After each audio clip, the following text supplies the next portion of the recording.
Nityanandam Paramasukhadam Kevalam Jnanamurtim Dvandvatitam Gagana Sadrisham Tattvamasyaadilaksham Ekam Nityam Vimalamachalam Sarvadhi Sakshibhutam Bhavatitam Trigunarahitam Satgurum Tam Namami.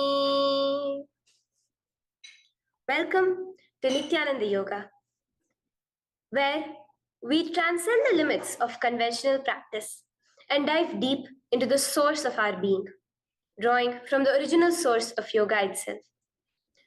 Today, we're embarking on a journey of a simple 308 asanas, the Dvitiya Vinyasa Krama. But it's not just about contorting the body or mastering complex postures. It is about connecting in oneness with the cosmos. Your body will be like wax, moldable and pliable. Today, as we embark on this journey, shed the notion of limitations. Forget the boundaries imposed by your bone and flesh. Instead, recognize yourself as the very source material of the cosmos, the consciousness from where we all come from. With each movement, you will not just be stretching muscles, you will be reaching into the depths of your consciousness. Visualize yourself as a sculptor, crafting your form with intention and precision. Want to grow 4 inches taller by the end of this session? Believe it, for your body is a wax waiting to be molded as per your intention. There is only one enemy towards this that we have built within each one of us. That is the parasites of negativity. Every muscle you have built in the moment of anger, of anxiety, of pain, of incompletion becomes the boundary of your consciousness.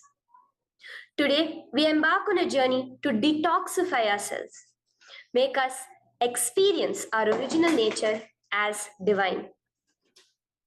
So as we go through these 12 components, which is so unique to Nityananda Yoga, from the original source, the Vedas and Agamas, remember, you are not bound by limitations.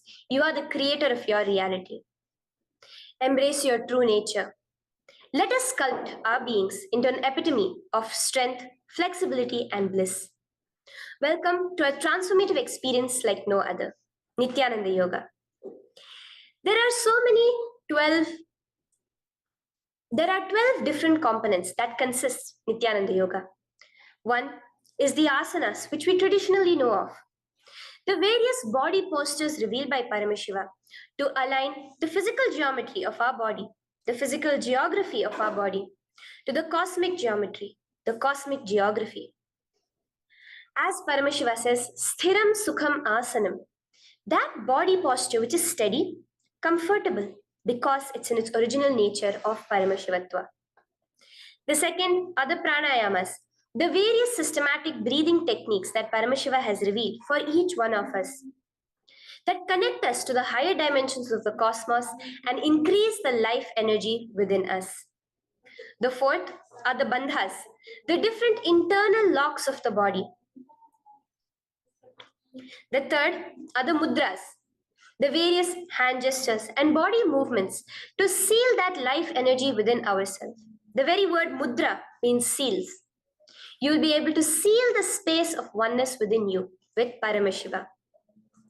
The fourth are the bandhas, the various internal locks of the body to awaken the Kundalini Shakti, our latent potential energy, and make us conducive for the ultimate experience. The fifth are the karanas, the beautiful dance movements of the body, revealed by Paramashiva to put you in the space of ultimate bliss, and which engage all the different parts of your body. The next are the visualizations. As Swamiji says, the intention with which you move your body manifests as your reality. As you hold the visualization within you of the various gods and goddesses of KAILASA, of the various beings of this universe, you manifest the powers of those beings within you. The next are the japas, the various powerful energy vibrations of the cosmos that you will be subtly repeating in your throat center that will cause your very DNA to be bound to the cosmos, to your consciousness with the highest frequency possible. The next are the pramanas, the chanting of the sacred mantras, the original source scripture of Hinduism that reveal the science of Nityananda yoga, because as Swamiji says, yoga has a source and it is Hinduism. These original verses will manifest the vision Paramashiva had when he created yoga in each and every one of us. There are weights, which is an optional component, helps us to enhance our experience of Nityananda Yoga as revealed from the source scriptures of Hinduism. The next are the mandalas, the cosmic geometrical representation. The Shri Chakra, the Shri Yantra, which is the direct geometrical representation of the cosmos. When you keep that in front of you and gaze at it throughout your Nityananda Yoga, your body will fluidly just align itself to the cosmos.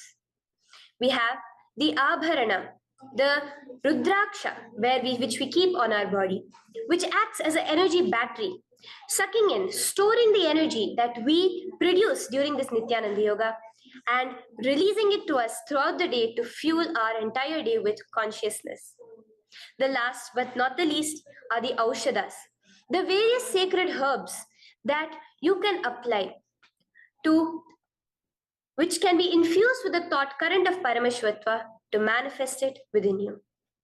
With this understanding, let us get right into the practice of Nityananda Yoga, which starts with invoking the presence of Paramashiva himself, the very being of Paramashiva, to witness our Nityananda Yoga today, with the chanting of the Shiva Mula Mantra.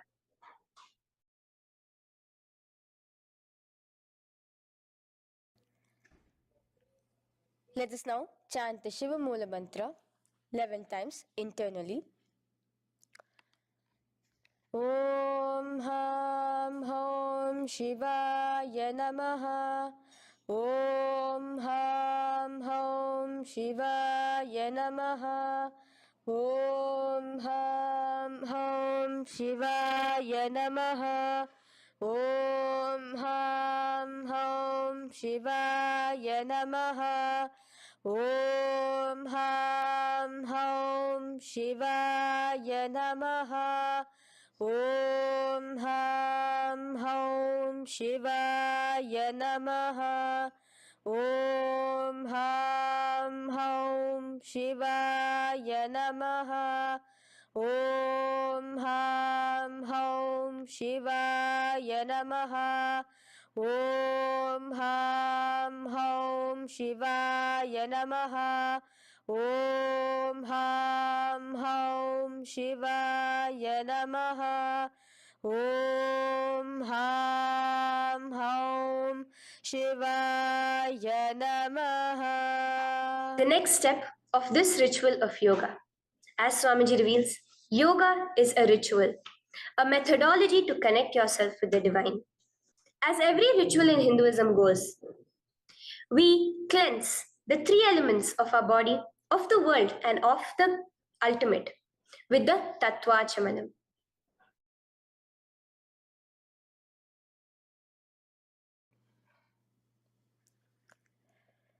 The next is the Tattvachamanam. So now I request all the participants to have the Panchapatram and the Uddharani, the traditional cup and the spoon filled with some fresh water. Now,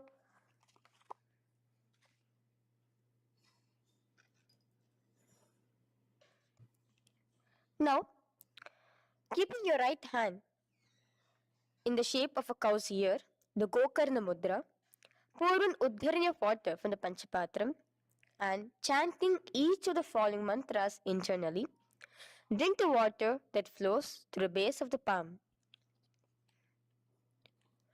Om Atmatattvam Shodayami Svadha.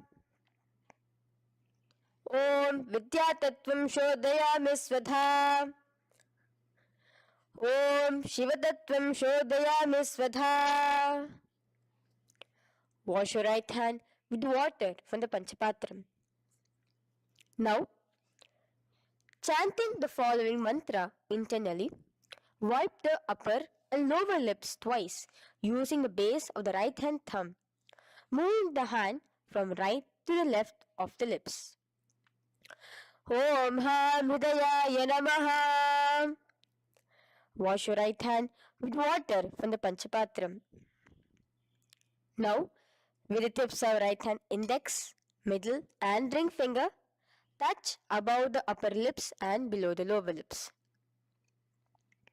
Wash your right hand with water from the Panchapatram. Now, with the tips of right hand index finger and thumb joined together, touch your right nostril, left nostril. With the tips of right hand ring finger and thumb joined together, touch your right eye, right ear, left ear. Wash your right hand with water from the Panchapatram. Now, with the base of the right hand thumb and little finger, touch the navel, right chest, left chest. With the right hand, fingertips together, touch the top of the head, right shoulder, left shoulder, and your heart center. With that, we have the Sankalpa. The Sankalpa, the manifestation of our conscious intention. What is it today each one of us want to manifest through Nityananda Yoga? Hold that in your inner space. Through this conscious intention, which directly happens with the blessings, with the grace of the Supreme Pontiff of Hinduism, Bhagavan Shri Nityananda Paramashivoham, you will just see your intention manifesting as reality.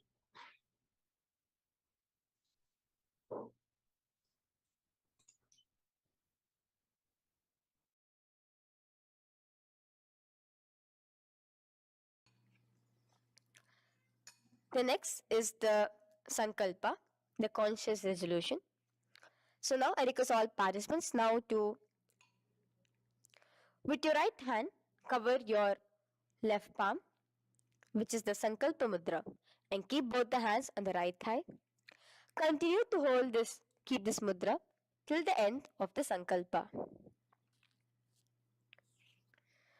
Om ममोपात्त समस्त दुरिताक्षयद्वारा भगवत् श्री नित्यानंद परमशिव प्रीत्यर्थम श्री नित्यानंदेश्वरी परमशिव शक्ति समेत श्री नित्यानंदेश्वर परमशिव प्रीत्यर्थम च शुभे शोभने मुहूर्ते अद्य ब्रह्मणः द्वितीय पराध्ये श्री श्वेतवराह कल्पे वैवस्वतमन्वन्तरे अष्टाविंशतितमे नित्ययुगे प्रथमे पादे जम्बूद्वीपे भारतवर्षे भरतखण्डे मेरोः दक्षिणे पार्श्वे शखाब्दे अस्मिन् वर्तमाने व्यवहारिके प्रभवादीनां षष्ट्याः संवत्सराणां मध्ये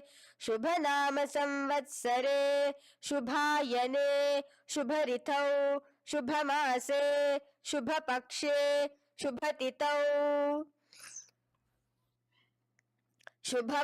शुभवासरयुक्तायां शुभनक्षत्र शुभयोग शुभकरण एवं गुणविशेषण विशिष्टायाम् अस्यां शुभदितौ श्री कैलासोन्नत द्वादशांत श्यामला पीठारूढ़ श्री मीनाक्षी सुंदरेश्वरा भिन्न स्वरूप परशिव पुत्र रत्न कुमार गुरुमन्य तुल्यावतार श्री पार्वती स्तन्यपान लब्ध दिव्य ज्ञान विश्रुत सकल निगमागम सारभूत द्राविड वेद प्रवक्त्रे श्रीमत् परमशिव करुणा समधिगत मुक्तामय चतुरश्रयान गीयमान छत्र चामर श्री चिन्ह काहलादि समस्त बिरदावल्यलंकृत ज्ञान विज्ञान चक्रवर्ती सर्वजन संग सद्यो निर्वाण दीक्षा व्याप वर्ग वर्ष विश्रान जीमूत परमत कलभ केसरी शैव सिद्धांत स्थापनाचार्य श्री राजाधिराज पांड्य महाराज गुरु क्षपन शाक्यादि महांधकार निवारण ज्ञान भानु वीक्षण नरहार ध्वजोच्छेदन पूर्वक श्रीमद वृषभध्वज स्थापक शैव समय कर्त्रे सर्वज्ञ पीठारूढ़ श्री जगद्गुरु श्री ज्ञान संबंध देशिक स्वामी वागीश सुंदर माणिक्य वाचक स्वामी नाम अवतार भूत श्री ज्ञान संबंध स्वामी पुनरुद्धृत श्यामला पीत सर्वज्ञ पीत तृणवद्युत्तर द्विशततम गुरु महासन्निधान अरुणगिरि योगीश्वर परंपरागत अरुणाचल सर्वज्ञ पीठ गुरु महासन्निधान कैलास परंपरागत कांची कैलास सर्वज्ञ पीठ त्रयस्त्रिंशदुत्तर द्विशततम गुरु महासन्निधान नित्योत्सव नित्य मंगल नित्य कल्याण नित्य रजित कैलास परंपरागत आदि कैलास नित्यानंद पीठ महासंस्थान महासिंहासन पीठ कर्त्रे साक्षात् श्री परम शिव समुद्भूत कैलास परंपरागत वैवस्वत मनि इक्ष्वाकु हरिश्चंद्र भगीरथ श्रीरामचंद्र सूरसेन इत्यादि अनवच्छिन्न सार्वभौम चक्रवर्ती परंपरागत चतुष्षष्टि योगिनी मंडित चतुष्षष्टि संप्रदाय प्रवर्तक मनुधर्म शासन सूर्यवंश प्राप्त सर्वज्ञ पीठ सुरांगी साम्राज्य मूधाभिषिक्त चूडामणे साक्षात् श्री परम शिव समुद्भूत कपिल महागुरु पुनरुद्धृत महानिर्वाणि पीठ अष्टोत्तर सहस्र श्री महामंडलेश्वर साक्षात् श्री परम शिव समुद्भूत श्री महागणपति समारंभ अनवच्छिन्न पीताधीश्वर गुरु परंपरा प्राप्त अतल पीठ अष्टोत्तर सहस्रतम अष्टोत्तर सहस्र श्री अतल पीठाधीश्वर धर्म मुक्ति स्वर्गपुर स्वर्ण पीठ त्रयोविंश गुरु महासन्निधान कैलास परंपरागत आदिपीठ सर्वज्ञ पीठ जगद्गुरु श्री कैलास पुनरुद्धारक श्री कैलास परमाचार्य श्रीमत् परमहंस परिव्राजकाचार्य वर्य सच्चिदानंद प्रणव स्वरूप श्रोत्रिय ब्रह्मनिष्ठ श्रीमद् जगद्गुरु श्रील श्री भगवत श्री नित्यानंद परम शिव श्री ज्ञान संबंध देशिक परमाचार्य स्वामिनां प्रीत्यर्थम तेषां पादारविन्दयोः भक्ति सिद्ध्यर्थम गुरु कृपा कटाक्ष सिद्ध्यर्थम क्षेम स्थैर्य वीर विजय आयुरारोग्य ऐश्वर्यानां अभिवृद्ध्यर्थम धर्मार्थ काम मोक्ष चतुर्विध फल पुरुषार्थ सिद्ध्यर्थम समस्त दुरितोपशांत्यर्थम समस्त मंगलावाप्यर्थम भगवत श्री नित्यानंद परम शिव प्रसादेन सकुटुंबस्य ज्ञान वैराग्य जीवन मुक्ति प्राप्त्यर्थम भगवत श्री नित्यानंद परम शिव कृपा कटाक्षेण पूर्ण आरोग्य युक्त दृढ़गात्र यौगिक शरीर सिद्ध्यर्थम परम शिव शक्ति आविष्करणार्थम नित्यानंद योगाभ्यासं करिष्ये. Now wash your right hand with water from the Panchapatram. Om Apaupasprisya. Now, let's get started with the asanas. Okay? Sit first in a cross-legged position on the ground in Sukhasana. Bring your hands into the Bindu Mudra with your thumbs and index fingers touching each other. Place it on top of your knees. Here we have the Kumbhaka, the pranayama of Samana Kumbhaka. As you inhale and exhale, visualize flames licking up your spine. Do the bandhas, the locks, the Mahamudra Bandha, all three of the bandhas, where you are doing the Jalandhara Bandha, tucking in your chin to your chest, the Udyana Bandha, sucking in your stomach, and the Mula Bandha, clenching your perineum. For the first set of asanas, we have the japa Soham, which you'll be repeating in your throat center. As you do Sukhasana, visualize Lord Shiva in your inner space. The next asana is Parvatasana. Now, from the seated position, bring both your feet to the opposite thighs. Clasp your hands together in front of your heart center in the Anjali Mudra and raise it above your head. Keep your hands as straight as you can. Continue the Samana Kumbhaka and the Japa of Soham. Remain with all the three bandhas, the chin to your chest in Jalandhara Bandha, the stomach tucked in Udyana Bandha, and the clenched perineum in Mula Bandha. Here, visualize yourself as Mount Kailash. The next asana is Hali Pavasana. Now slowly bring your feet together in front of your body as you stretch it out a little further away. Now bring your hands behind your back and clasp the left hand by your right. Lean forward, placing your forehead on the ground as you continue to engage all the three bandhas. Here, gaze at your nose. Visualize Swamiji, the Supreme Pontiff of Hinduism, in your inner space. Now, in a similar position from Hali Pavasana, just release your hands, slightly get up and bring your hands in front of your body. Place them on the ground, cupping your hands, making a hollow in Nagi Pavasana. Visualize yourself as a snake, gazing at your nose. Continue the japa, the pranayama, and all three bandhas engaged. Now, raise up. This is KAILASA. Hold your big toes with your index and middle finger in the Prana Mudra. Stretch your legs straight out and upwards. Cross it into Padmasana. Bring it to your opposite thighs. Lean forward and down onto your elbows. Again, tuck your chin into your chest, suck in your stomach, and clench the perineum in the Mahamudra Bandha. Visualize yourself as a bird in KAILASA. The next is Nityananda. Now, raise up again. Bring one ankle to the top of the opposite knee. Hold the elbows with your hands. Hold the respective elbows with the opposite hands. Again, engage all the three bandhas and rotate your arms in a circular motion. Keep the spine completely straight and gaze towards your nose. Visualize Swamiji, the Supreme Pontiff of Hinduism, in your inner space. Next is Gajasana. Press your hands onto the ground. You can bring your feet a little back as you raise yourself up, your hips up high. Lower your head and then chest, scooping your body forward again and again. Here, engage the Udyana Bandha, where you suck in your stomach along with the Mula Bandha, clenching the perineum. Visualize yourself as an elephant. Gajasana. Now stop the movement slowly.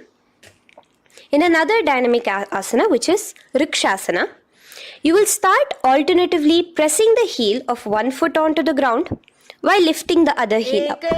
Repeat this again and again.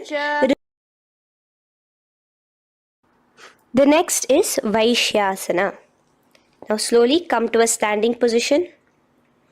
Stand tall on the tips of just your big toes. Keep your head neck straight line. And bring the middle, index and ring fingers to your heart in the Hridaya Mudra. Continue engaging the Udyana Bandha. Visualize Swamiji in your inner space. Here we have a very interesting movement, which is the Karanas, the dance movements. So the first Karana is Urdhva Janu Karana, which literally means the raised knee. So now stand in the Aramandi position, which is your heels touching together, the toes facing outwards, almost at a 45-degree angle. Bend your knees low And keep both your hands at your chest, elbows parallel to the ground. Twist one knee towards the center of your body. Raise it up, back across the body back to the original position.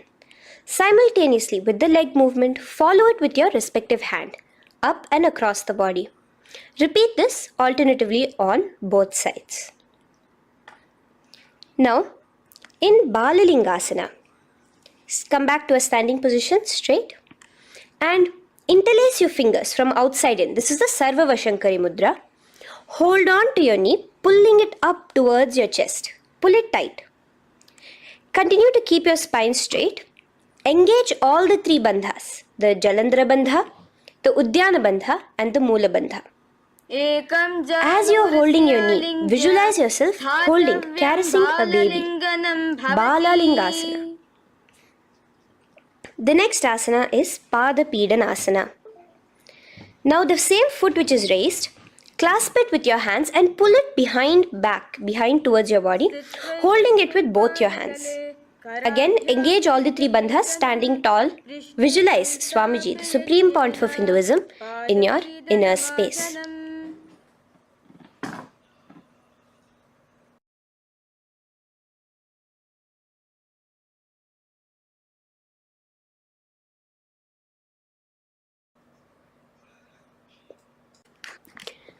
From here, let's enter into Nataraja and pull the leg back. Extend the opposite hand forward with the index and thumbs together, again in the Bindu Mudra. Now, pull the foot back and up while leaning forward in Natarajasana. Hold your balance here. Here you will be engaging only the Moola Bandha, visualizing yourself as Lord Nataraja, the Lord of Dance.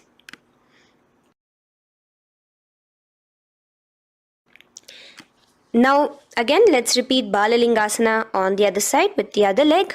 Pull it up towards your chest with the hands in the Sarva Vashankari Mudra. Engage all the three bandhas as you visualize yourself holding and caressing a baby. Now pull your foot back into Pada Pidanasana on the other side. Remain with all the three bandhas engaged. Visualize Swamiji in your inner space. And lean forward. Now, hands stretched in the Bindu Mudra into Natarajasana. Balance there as you visualize yourself as Lord Nataraja. Now, come back to a standing position. Release your leg. Gain your balance. As we enter into the Ardharechita Karana. Now again, bring yourself to the Aramandi position. Heels together, toes pointed outwards and knees bent. Now from this position, bring your right foot onto the tips of the toes behind the left heel. The heel should be up. Bring your left hand towards your chest, parallel to the ground again, and extend the right arm out and wide like a pendulum.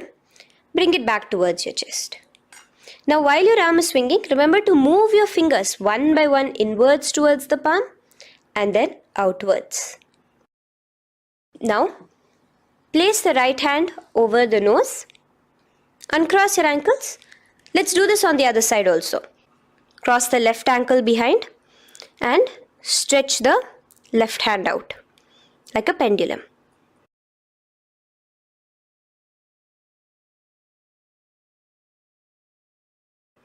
Bring it to your nose. Uncross the ankles. Now let us enter into the skeleton dance. It's a very powerful meditation. It cleanses the muscle memory. Any patterns which are there within your muscle memory can be completely wiped out through this skeleton dance. Just 2 simple steps. Now stand straight. Visualize yourself as a skeleton. You can close your eyes. Just visualize yourself as pure bones. There are no muscles, no veins, no nerves, tissues, organs, nothing. Just bones, a skeleton form. And shake your body intensely. As a skeleton, you are moving yourself wildly, intensely. Just shake it all out. Move your hands, move your legs, your head. Let there be no bone in your body untouched. Just move it. Move wildly, shake. Literally feel yourself throwing all the patterns out of your system with the intensity of your shaking.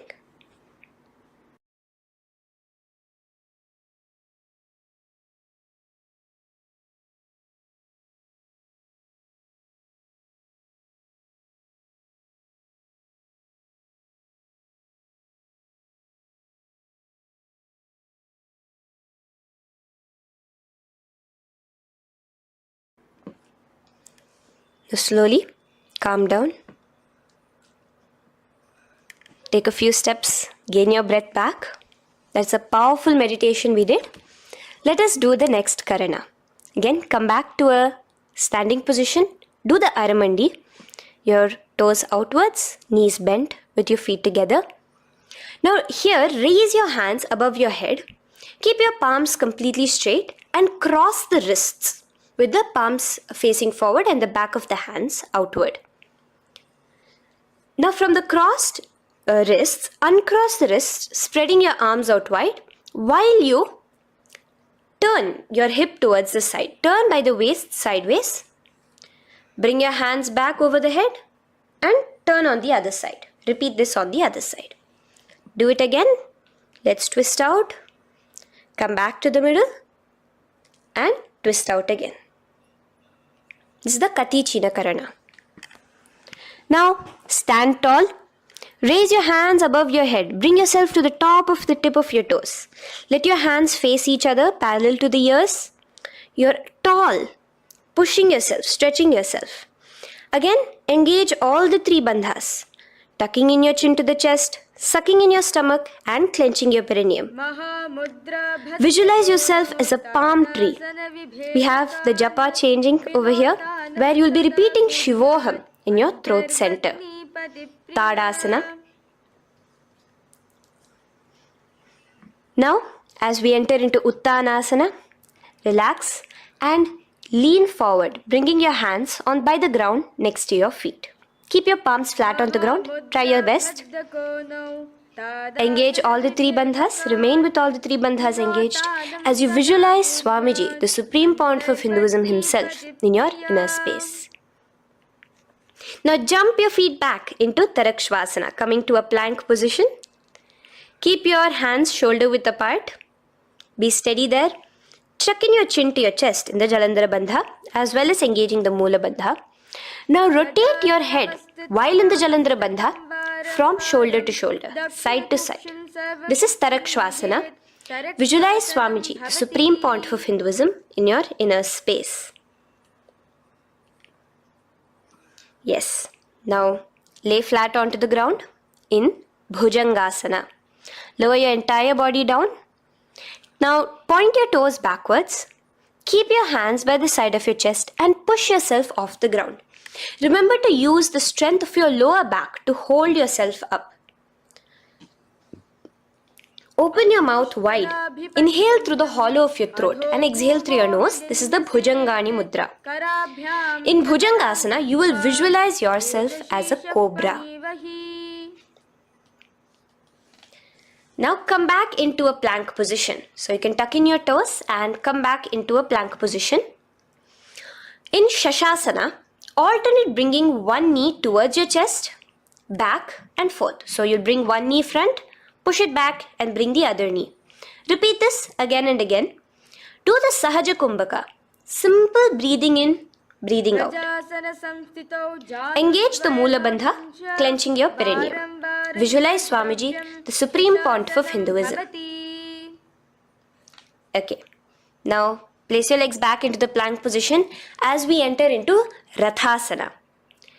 Again, bring one foot between your hands and alternate jumping one foot back and bringing the other foot forward simultaneously. Again and again. Continue the Sahaja Kumbhaka and the Moola Bandha engaged as you visualize yourself as a chariot, a Ratha, in Rathasana. Now, into Veerabhadrasana. Remain one leg in between your hands. So as you jump, one leg comes between your hands. Stop in that position. One leg stretched back. And raise yourself up into a standing position. So the front foot will be pointing forwards and bent at a 90-degree angle. The knee will be bent at a 90-degree angle. The other leg, which is extended back, the foot will be pointed sideways at a 45-degree angle. Now raise your palms, hands up, parallel beside your ears. Do the Uddiyana Bandha along with the Mula Bandha, pulling in your stomach in. Gaze towards your third eye as you visualize yourself as Lord Veerabhadra. Now relax down, switch your legs around and let us do Veerabhadrasana on the other side. Stretch your hands up, gaze towards your third eye, suck in your stomach in the Uddiyana Bandha and visualize yourself as Lord Veerabhadra. Okay, bring your feet together now. Let us move into Vrikshasana. Now stand tall, gain your balance here slowly. Bring one foot towards the inner thigh. Bring your palms together, raise them up above your head in the Anjali Mudra. Keep your elbows as straight as you can. Again, continue the Uddiyana Bandha, sucking in your stomach. Gaze forward, hold your balance, visualize yourself as a tree, the stability of a tree in Vrikshasana. Now, slowly bring your hands down. Now the foot which is in your inner thigh, bring it towards the opposite, to the root of the opposite thigh. Bring your hands in the Namaskar Mudra in front of your heart center together and visualize yourself here as Lord Garuda, just engaging the Mula Bandha alone here. This is Garudasana. Now let us repeat Vrikshasana on the other side. Slowly put your foot down. Bring the other foot to the inner thigh. Raise your hands above your head. Suck in your stomach in the Uddiyana Bandha and visualize yourself as a tree. Let's repeat Garudasana on the other side. Slowly bring the foot to the opposite thigh and lower your hands to be in front of your heart center. Release the Uddiyana Bandha, just engaging the Mula Bandha, clenching your perineum. Visualize yourself as Lord Garuda, the eagle vehicle of Lord Mahavishnu. Okay, bring both your feet to the ground now and spread them far apart from each other. Now keep one leg toes pointing forward and the other set of toes pointing sideways. Straighten your arms out parallel towards the ground. Bring your front arm down towards the front foot, beside your foot, while the other arm extends towards the sky. Visualize yourself as a triangle in Trikonasana. Now raise up and let's repeat Trikonasana on the other side. Switch the position of your legs around and go forward. The other arm raised towards the sky. Visualize yourself as a triangle. Now come back to a standing position. Bring your feet together. We are having another Karana, the Nikuttaka Karana. Bring yourself to the Aramandi position. Feet together, knees out wide. Here now bring your hands towards your chest, but keep both your palms parallel towards each other. Bring your right foot onto the toes with the heels up. And simultaneously bringing the right hand towards the top. Now drop the right foot, simultaneously lifting the left foot onto the toes and switch the hands position. Now the left hand is on the top and the right hand is on the bottom. Repeat and let us do this repeatedly. Okay, relax now, come back to a straight position and sit down onto your toes. Sit on your heels with your toes on the ground, knees raised up off the ground, together in front of you in Angushtasana. Bring your hands together in the Namaskara Mudra in front of your heart center. We have a very interesting pranayama over here, which is the Bhramari Kumbhaka, where you will be subtly buzzing like a bee as you do this asana. The japa we will be entering into is Sadashivoham. In Angushtasana, engage the Mula Bandha as you visualize Swamiji, the Supreme Pontiff of Hinduism, in your inner space. Now in the same position, slowly bring your hands to the ground. Balance yourself as you stretch one foot forward, sitting on the heel of One foot and the other foot stretched forward, toes pointed upwards.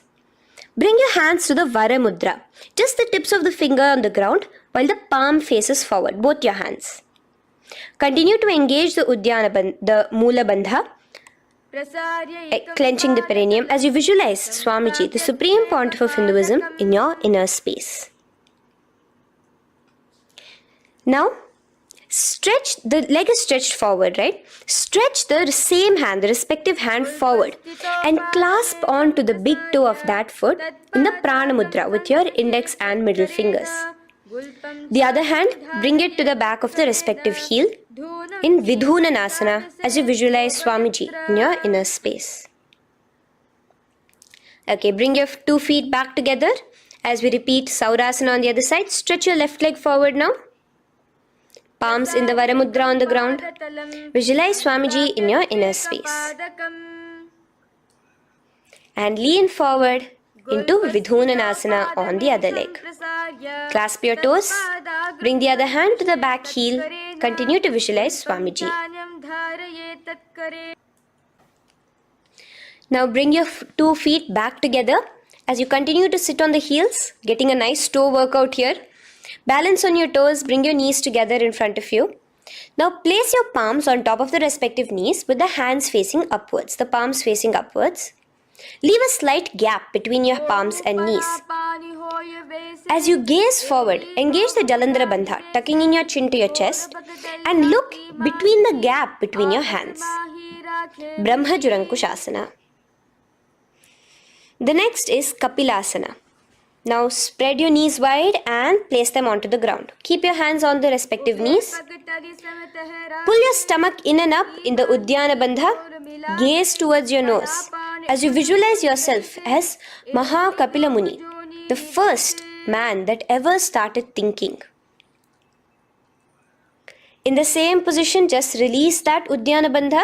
Release the lock of the stomach, but continue to clench your perineum in Mula Bandha as you switch your gaze to your third eye. So from your nose, switch your gaze to the third eye. Visualize Swamiji, the Supreme Pontiff of Hinduism, in your inner space. Bhadra Gorakshasana. Next is Suryasana. Now, your toes are tucked. Just lift your knees off the ground, wide apart. Bring your hands together in the Padma Mudra with the little fingers and thumbs joined together.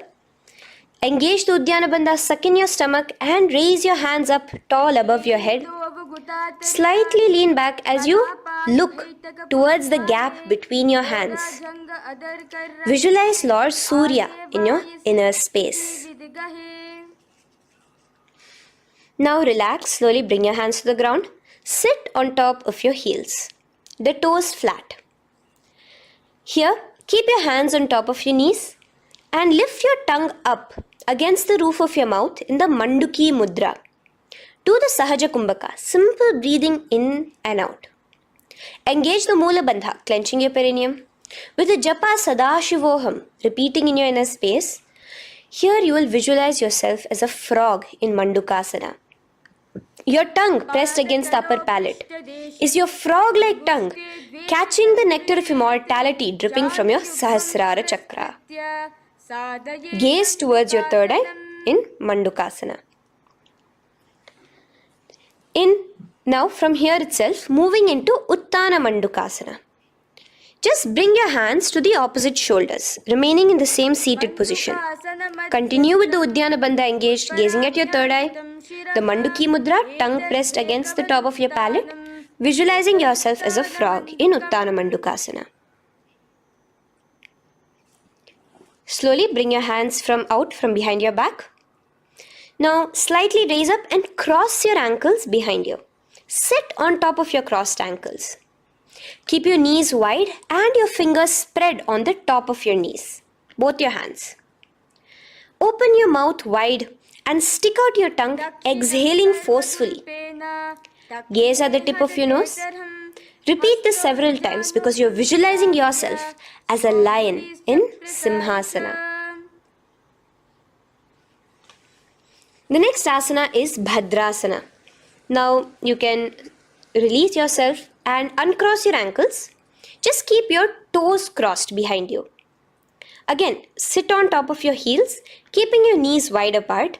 Cross your hands behind your back, hold on to the big toes in the Prana Mudra with your index and middle fingers. Apply the Jalandhara Bandha, tuck in your chin to your chest along with the Mula Bandha, sucking in your perineum.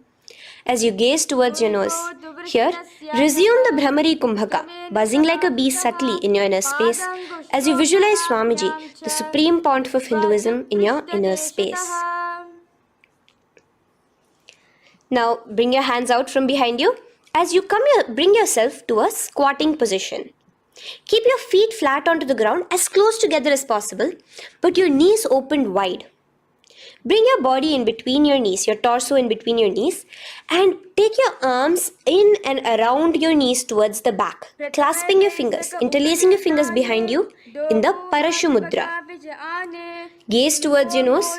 Visualize yourself as a crow in Kakabhusandhya Asana.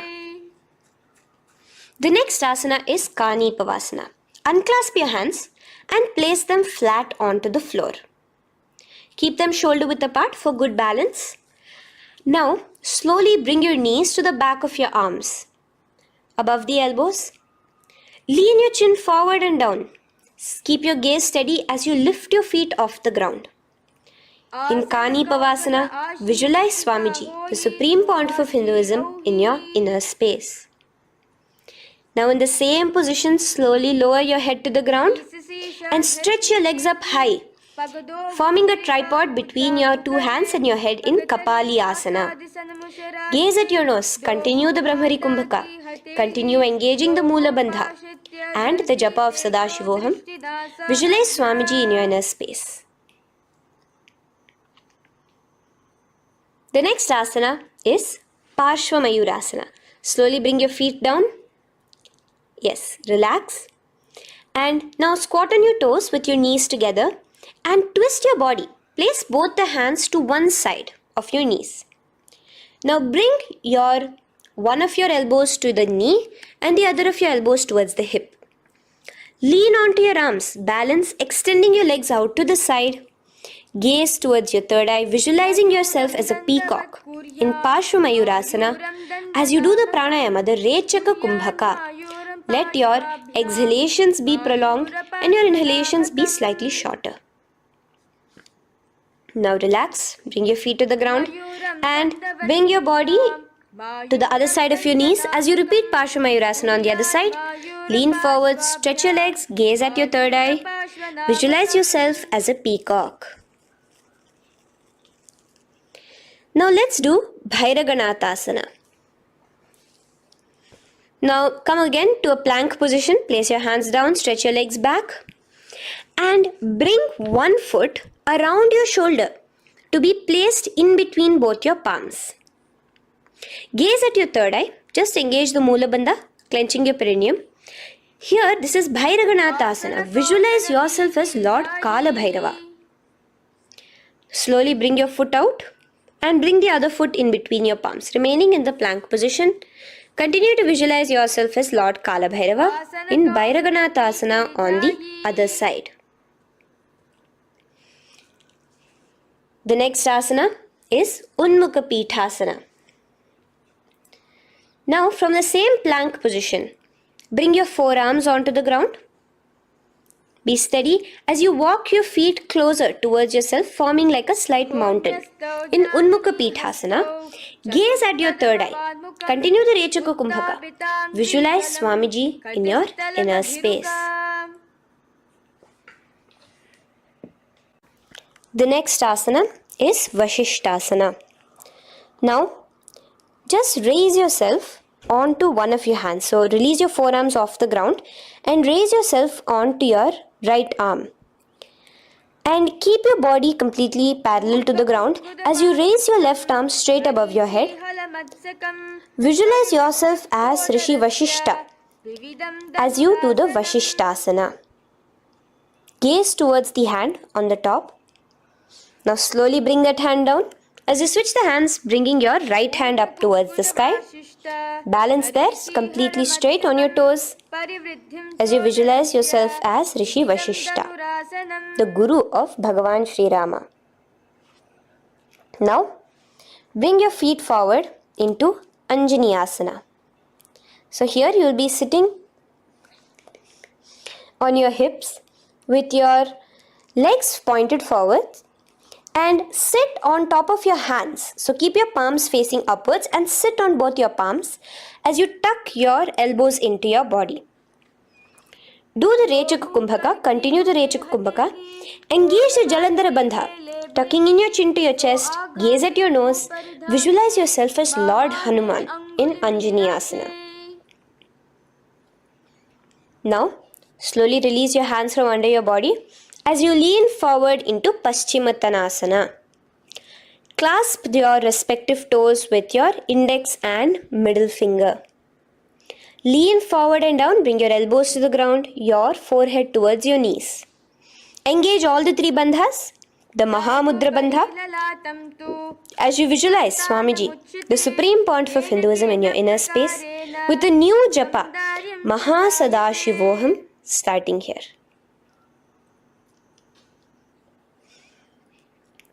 The next is Ugrasana.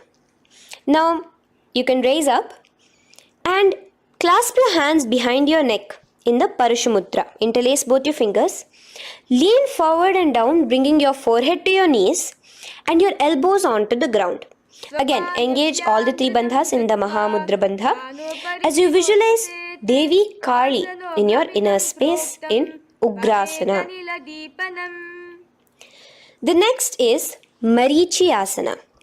So raise up and keep one leg pointed forward while you bring the other leg towards the groin, the knee pointed upwards. Place the foot flat on the ground.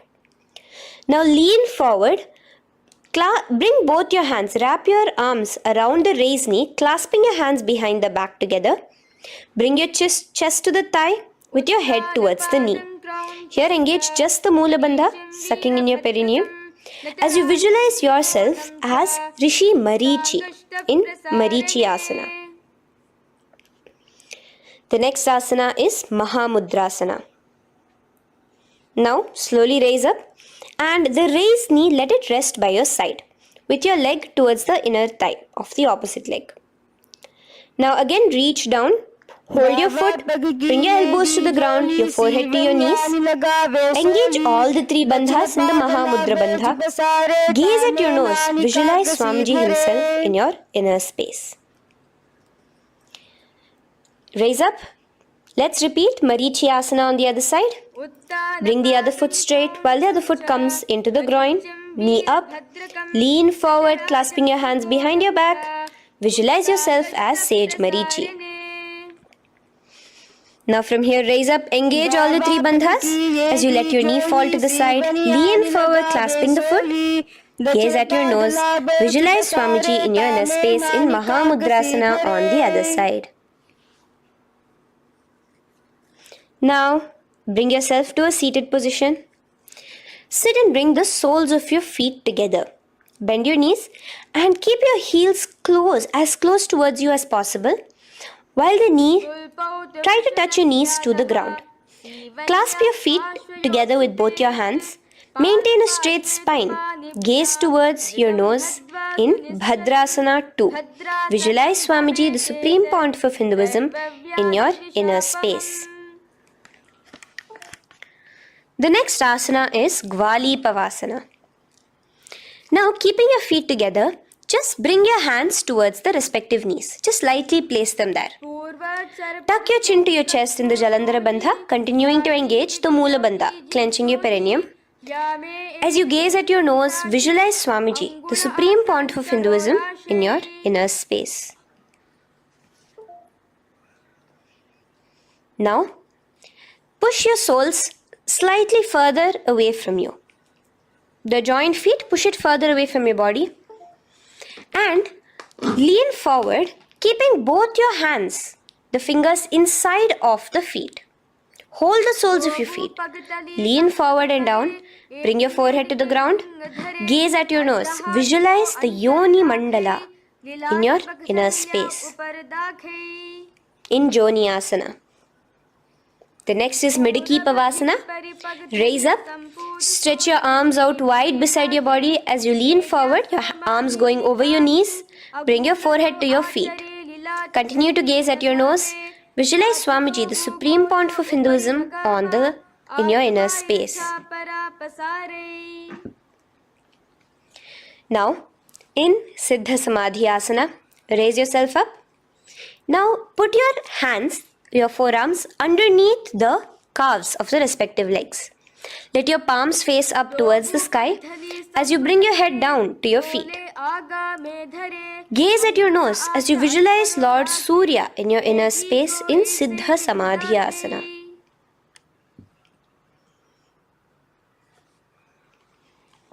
The next asana is Chinaki Pavasana. Raise up now. Bring both your feet together in front of you. Bring your feet back close to your body. Now place your hands underneath both the feet and pull your feet open like a book facing towards the sky. Both your feet. Press your elbows onto your thighs near the knees and gaze towards your nose, visualizing Swamiji in your inner space in Chinaki Pavasana. Giving yourself a nice stretch. Now, release your feet and bring your hands to the respective knees. Gently push down on your knees, pushing it towards the ground. Suck in your stomach in the Uddiyana Bandha. Gaze at your third eye, visualizing Swamiji in your inner space. This is Charapata Chokasana. The next asana is Bhairavasana. Now, continuing to remain with your feet together, you can use the help of your hands to bring your toes onto the ground with your heels pointed upwards. Just push yourself and try to do it. Continue to remain with the Uddiyana Bandha engaged, your stomach sucked in. Bring your hands to the Bindu Mudra with the index and thumbs together on top of the knees. Gaze at your third eye. Visualize yourself as Lord Kala Bhairava in Bhairavasana. The next asana is Samanasana. So slowly you can bring your feet out from underneath. Take now one foot towards your chest, holding with both your hands as the other foot rests by the perineum. Pull the sole onto your chest. Gaze at your third eye. Visualize yourself holding the breath in the Mooladhara Chakra, the Chaturdala, the 4-petal lotus of your body. Gaze at your third eye. Visualize Swamiji, the Supreme Pontiff of Hinduism, in your inner space in Samanasana. From here, let's move into Apanasana. Now, the foot that you have towards your chest, just bring it over your shoulder and place both your palms onto the ground beside you. As you lift the leg by your perineum, stretch it out and lift it up high into the sky in Apanasana. Gaze at your third eye, visualizing Swamiji in your inner space. Let's repeat Samanasana on the other side. Bring your foot down. Clasp the other foot towards your chest. Gaze at your third eye, visualizing Swamiji in your inner space. And bring the foot onto your shoulder as we repeat Apanasana on the other side. Stretch your leg out straight in front of you, up high towards the sky, gazing at the third eye, visualizing Swamiji in your inner space.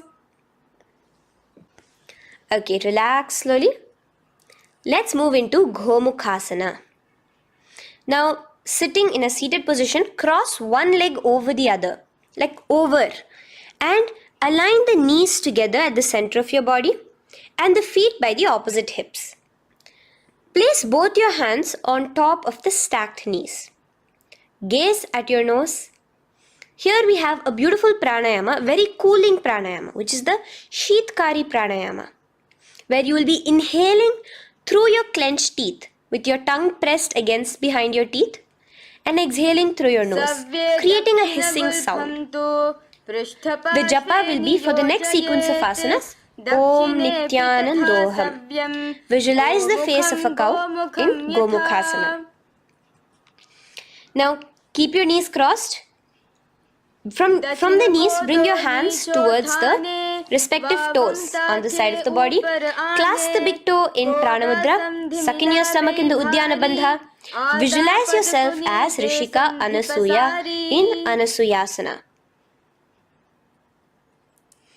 Now in Anusuyasana 2, Just bring your hands behind your back, clasped together, interlaced fingers in the Paramashiva. Lean forward and down. Try to bring your nose to touch the ground in front of you. Just visualize yourself as Rishika Anusuya and gaze at your nose. Anusuyasana 2. Raise yourself up now. Now bring one foot towards the perineum, knee resting on the ground. Raise your other foot with the foot in front of the lying down, a foot, knees pointed upwards towards your chest. Place your hands on the respective knees. Keep your spine tall, chest out. Gaze at your nose. Visualize yourself as Lord Garuda, the eagle vehicle of Bhagavan Mahavishnu. Garudasana 2. From here, moving into Naradasana. Now, keep both your hands, bring both your hands behind your neck and clasp them in the Paramashiva. Interlace your fingers behind your neck. Twist outward of the raised knee. Just keep your whole body outside of the raised knee. Gaze towards your third eye, visualizing yourself as Devarishi Narada in your inner space. From Naradasana, let's enter into Matsya Pithakasana. Place one foot on the top of the opposite thigh. Wrap your respective arm across the knee, holding on to the opposite shin. Extend the opposite hand straight. Hold on to the respective toe with the index and middle fingers in Prana Mudra. Gaze towards your nose. Visualize Matsyavatara, the fish form of Bhagavan Mahavishnu in your inner space in Matsya Pithakasana.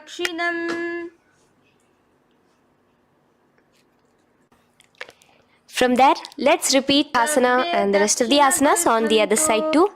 So slowly you can cross your knees over to the other side in Gomukhasana. Keep your hands on the top of your knees. Gaze at your nose as you visualize the face of a cow in Gomukhasana. Continuing into Anusuyasana on the other side, bring your hands to your toes. Suck in your stomach in the Uddiyana Bandha. Gaze at your nose, visualize yourself as Rishika Anusuya. And lean forward, bringing your hands behind your back in Anusuyasana 2. Interlace your fingers in the Paramashiva. Continue to gaze at your nose, visualizing yourself as Rishika Anusuya. As you relax the Uddiyana Bandha, just clenching the Mula Bandha alone.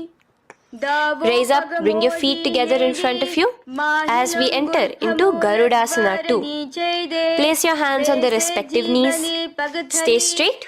Visualize yourself as Lord Garuda as you gaze towards your nose. And twist your body out of the raised knee, hands clasped in the Paramashiva behind your neck. Gaze at the third eye, visualizing yourself as Devarishi Narada. And bring the foot to the opposite thigh as we enter into Matsya Pithakasana on the other side. Clasp your toe in Prana Mudra. Gaze at your nose, visualizing Matsyavatara, the fish avatar of Lord Vishnu in your inner space. Now let's enter into Matsyendrasana. Remaining in the same position with one foot on the opposite thigh, place the other foot on the ground on the far side of the other thigh. Twist. Bring your elbow outside the raised knee. Keep the raised arm by your neck. Turn backwards. Gaze towards your third eye. The other hand straight out. Visualize Matsyendranatha, the great Rishi and master of Hatha Yoga in your inner space. Just switch your hands around. Straighten the hand that was originally bent and bend the other hand towards your neck. As we enter into Kubhasana, visualize yourself as a camel. Continue to gaze at your third eye. Now, straighten out both your hands straight out in the same position. Continue to gaze at your third eye, visualizing Matsyendranatha, the master of Hatha Yoga in your inner space. Now slowly, take your foot off from the thigh. As we enter into Matsyendrasana on the other side, bring the other foot to the thigh. Place the other foot on the far side. Twist, bringing your elbows outside of the raised knee, hands on the head. The other hand stretched out back. Twist, gazing at your third eye. Visualize Matsyendranatha in your inner space. Switch the hands around as we enter into Kubhasana on the other side. Remember to visualize yourself as a camel. Now stretch both your hands out in Matsyendrasana 2 on the other side. Visualize Matsyendranatha in your inner space. Now, with one leg on the thigh, bring the other foot too to the opposite thigh in Padmasana. Place your palms on the respective knees. Engage all the three bandhas in the Mahamudra Bandha, tucking your chin to your chest, sucking in your stomach and clenching your perineum. We have a new pranayama here, which is the Shitali Kumbhaka, where you will continue to inhale through the teeth without creating the hissing sound, and exhale through your nose. A new japa of Om Nityananda Mahasadashivoham starts here. Gaze at your nose in Padmasana, visualizing yourself as Bhagavan Paramashiva. Now, keeping your legs in the same position, just cross your hands over each other, clasping onto the toes with your index and middle fingers in the Prana Mudra. Gaze at your nose, visualize yourself as Devi Parvati, the consort of Lord Paramashiva in Padmasana 2. Now, uncross your hands. Take your hands and insert it into the gap between your thighs and your calves. Put both your hands within and pull it out on the other side. As you balance on your hands, lifting your whole body off the ground, visualize yourself as a rooster in Kukkutasana. Now relax. Take your hands out from inside your feet as we enter into Baddha Keki Asana. Place your hand onto the ground as you raise up on your knees. Place your palms on the ground, fingers pointing towards the legs. Now keep your elbows together, pressed against your navel. Slowly lean forward, balancing, and extend your knees off the ground, visualizing Swamiji in your inner space. In the same position, stretch your legs out behind you. In Mayurasana, visualize yourself as a peacock. Hold your balance. Relax now. Yes, relax flat onto the ground into Makarasana. Lay down completely flat. Keep your feet pointing outwards, far away from each other. Place your forehead on the mat. Interlace your fingers behind your neck in the Parashamudra. Just relax, visualizing yourself as a crocodile as we go back to the Sahaja Kumbhaka, the simple breathing in, breathing out. Just keep the Moola Bandha alone engaged.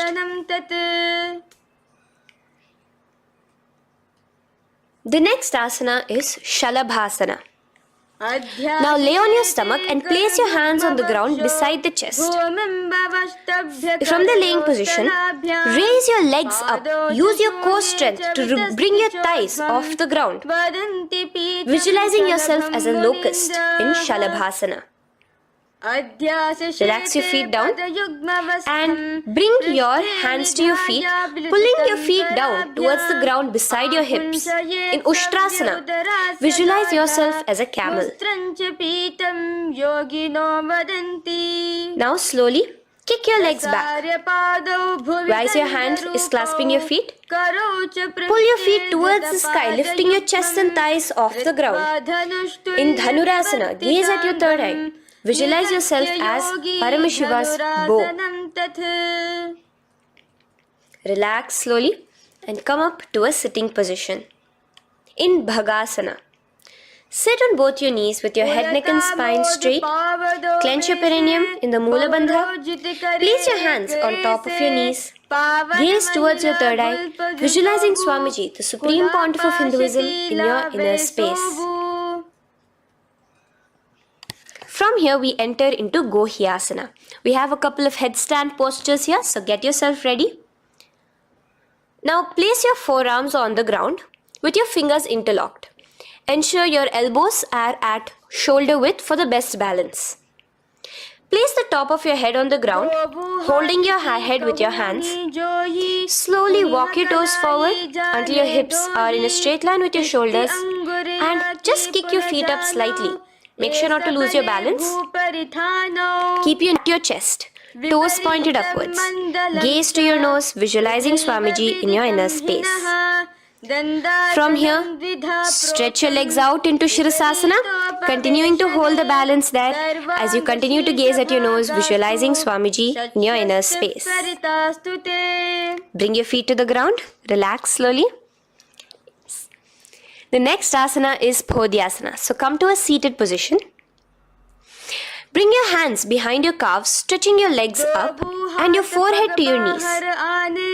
Visualize Swamiji in your inner space. Here we have a new Kumbhaka, which is the Bhastrika Kumbhaka, where you will be exhaling forcefully, making the sound of a bellows.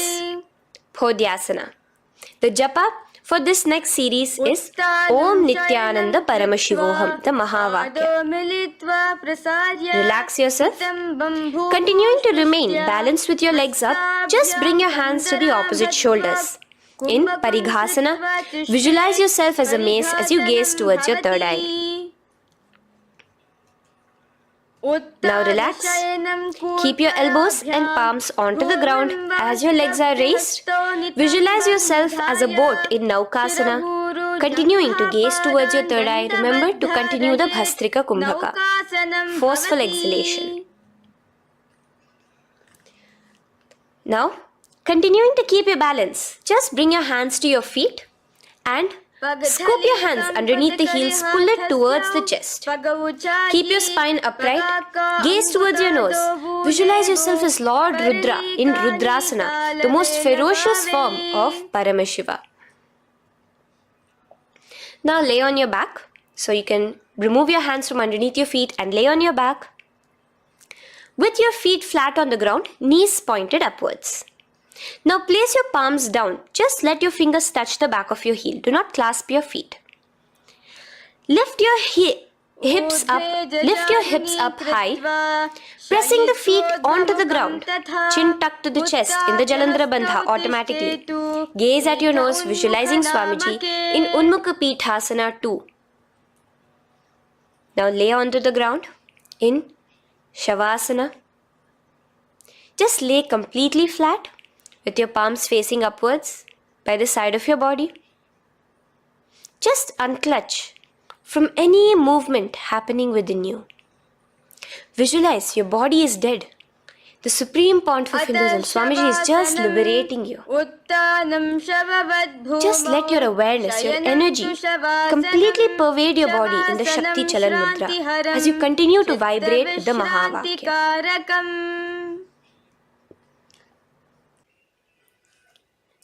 Roll over to one side and come to a seated position. Feel the life entering your body back.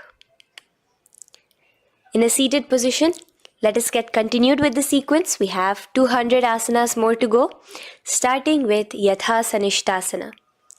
In Yatha Sanishtasana, sit in any posture you are completely comfortable in, bringing your hands into the Bindu Mudra with the thumbs and index touching. Start off with the Samana Kumbhaka. As you're inhaling and exhaling, feel flames licking up your spine.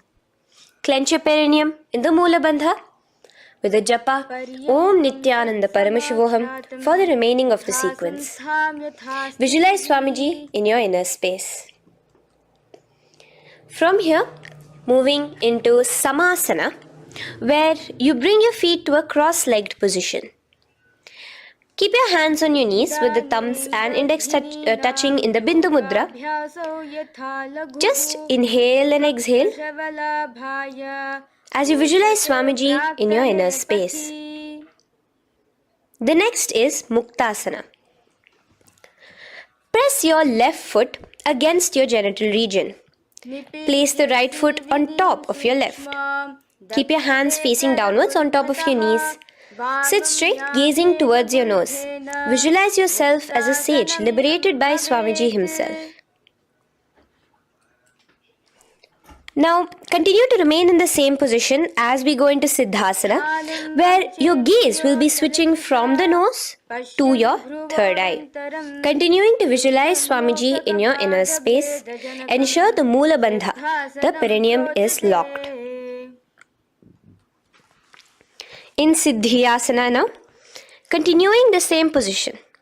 Engage all the three bandhas, sucking in your stomach, Bringing your chin to your chest in the Mahamudra Bandha. Switch the gaze to the ground in front of you from your third eye. Visualize Swamiji in your inner space. Now, relax the Uddiyana Bandha and Jalandhara Bandha. Just keep the Moola Bandha, the perineum alone clenched, as we enter Rudrasana 2, where your legs will remain in the same position, just your hands alone, from resting on your knees, will turn around to the Bindu Mudra, the thumbs and index touching. Gaze towards the third eye, visualize yourself as Lord Rudra, the fierce dimension of Paramashiva. The next is Santadhunasana. Keep your hands in the Bindu Mudra, your legs crossed in the same position. As you switch your gaze from your third eye to your nose, visualizing Swamiji, his tranquility, unshakable nature.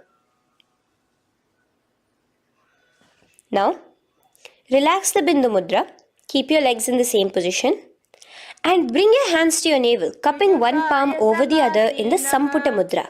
It looks sort of like a lotus bud.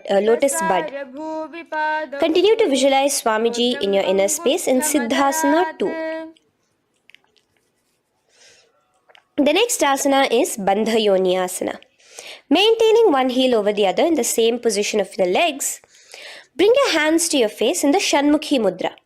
So just listen carefully now.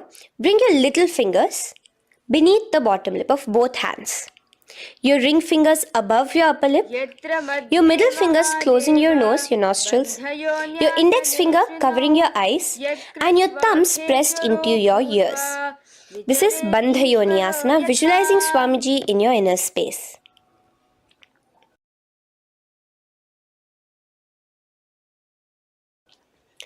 The next asana is Virasana. Now, you can remove your hands from your face and bring one foot onto the thigh, onto the opposite thigh, and the other foot underneath the thigh. Keep your hands in the Bindu Mudra, thumb and index fingers together on the top of your knees as you embody the space and state of bravery, Veera, in Virasana. Now, changing the leg position again as we enter into Valmikasana. Keep your left heel on the right side of the generative organ, toes under the thigh. Keep your right foot on top of the left leg, toes by the knee. Again, bring your hands into the Bindu Mudra on top of the knees. Gaze towards your third eye. Visualize Rishi Valmiki, the poet, the first poet and author of Ramayanam. The next asana is Joni Mudrasana. So you're going to remain here as you switch your gaze to your nose, visualizing the Yoni Mandala, a beautiful formation, divine cosmic geometry, representing Devi, Shakti, a symbol of the creative energy of the universe in Joni Mudrasana. In the same position, switch your gaze to your third eye, continuing to visualize the Yoni Mandala in your inner space. Now, let's move into Bhadrasana 3. So bring your feet, the soles of your feet together, uncross them and bring them together in front of your body. Hold it with both your hands, pulling it against you. Push your knees down towards the ground. As you gaze at your nose, suck your stomach in the Uddiyana Bandha. Visualize Lord Veerabhadra in your inner space. Bhadrasana 3.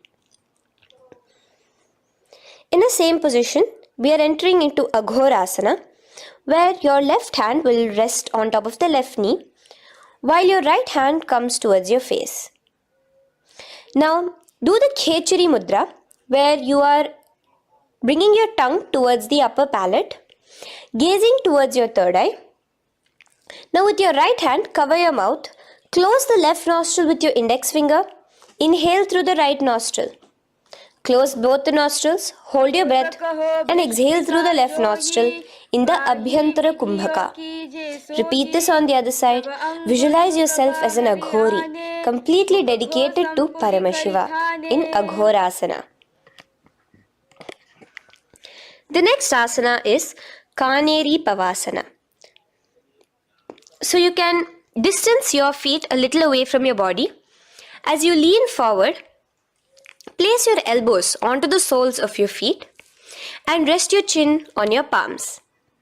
Gaze at your nose, suck your stomach in Uddiyana Bandha. Here, continuing with the Rechaka Kumbhaka, where your exhalations are prolonged than your inhalations, visualizing yourself as a female elephant drinking water in Kaneri Pavasana. The next asana is Parasana. So now, come to a seated position, raise yourself up and keep your knees raised. Bring your hands underneath your knees, between your calves and thighs, and clasp them together. Interlace your fingers in the Parashamudra in front of your navel. Lift your feet off the mat. Visualize Swamiji, the Supreme Pontiff of Hinduism, in your inner space as you gaze at your nose in Parasana. The next asana we'll be moving into is Gopi Chandasana. Now take your hands out from in between the feet as you let your feet rest on the ground. Take your hands out from underneath your calves.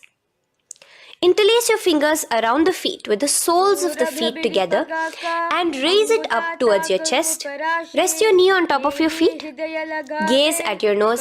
Embody the state and space of a king in Gopi Chandasana. The next asana is Udarasana. So now just quickly release your legs, bring your hands underneath your calves and hold on to your feet again from inside out. Both your feet together. Bring your feet up to your chin, resting your chin on top of the interlaced fingers. Bring your feet to your chest, gaze at your nose, visualizing your body, the Supreme Pontiff of Hinduism, free from any defects in Udarasana. Now, in the same position, just lift your legs up towards your head. Let the top of your hands come towards the top of your head, your forehead. And this is Vishishtasana. Visualize yourself excelling in everything in this posture. Now, slowly relax. Keep your hands underneath your shins as you take your hands up to the shoulder, pulling your hand and interlacing your fingers behind your neck. In Bhujasana, visualize yourself as a cobra. The next asana is Kalyanasana. So in the same seated posture, bring your hands around from behind your neck, remove them and put them around your back, interlacing the fingers behind you. Gaze at your nose. Visualize yourself as a beautiful, auspicious goddess in Kalyanasana.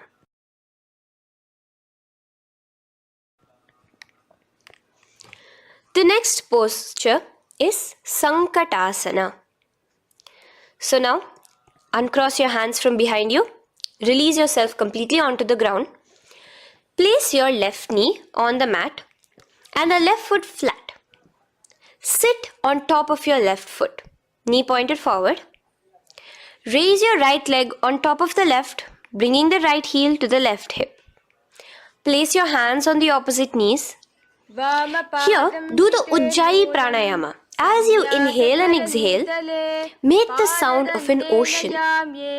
Visualize yourself as a swan, a beautiful swan in Sankatasana. The next is Dhenukasana. Just in the same position, slide your left heel to the left hip. Keep your right knee on top of the left. Place both your hands on your right thigh. Visualize a cow in your inner space as you suck your stomach in the Uddiyana Bandha, Dhenukasana. Now slowly uncross your legs as we move into Matsyendrasana. Place the right foot on the left thigh, the left foot on the right knee. Bring your left hand behind your back, hold the right thigh. Twist a little bit. Place your right hand on your left thigh. Twist your body, gaze towards your third eye, visualizing Swamiji in your inner space.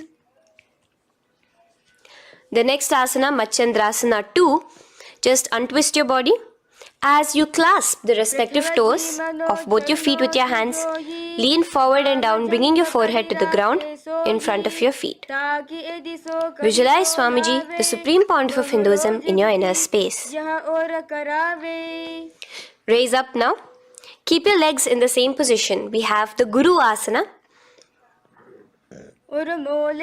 Interlace your fingers together and place it over the topmost knee. Suck in your stomach in the Uddiyana Bandha, clench your perineum in the Mula Bandha, tuck your chin to your chest in the Jalandhara Bandha.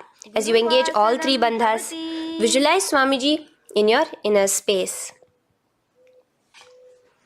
Let us now repeat Sankatasana on the other side. So, you can release your hands, your legs as you cross the other leg over. Visualizing yourself as a swan, remember to put your hands on the opposite knees. The next asana, Dhenukasana, repeating it on the other side. Slide your leg out, bring both your hands to the topmost knee. Suck your stomach in the Uddiyana Bandha. Visualize a cow in your inner space. Matsyendrasana again, repeating it on the other side. Bring your legs to the cross-leg position. Twist your body around as you gaze at your third eye, visualizing Swamiji in your inner space. Untwist as we enter into Matsyendrasana 2 on the other side. Hold on to your feet, bring your forehead to the ground, continuing to visualize Swamiji in your inner space. Slowly raise up and let us do Guru Asana on the other side. Engage all the three bandhas in the Mahamudra Bandha. Interlace your fingers, place it on top of your knee. Continue to visualize Swamiji, the Supreme Pontiff of Hinduism, as we do Guru Asana. Now, slowly uncross your feet and place them flat on the ground, knees towards the chest in Pashasana. Keep your hands holding the opposite knees, thighs together, and keep your spine completely erect. Continue the Khechari Mudra, where your tongue is pressed against the roof of your mouth. As you gaze at your third eye, visualize Swamiji in your inner space. Continue the Ujjayi Kumbhaka. As you breathe in and out, make the sound like an ocean.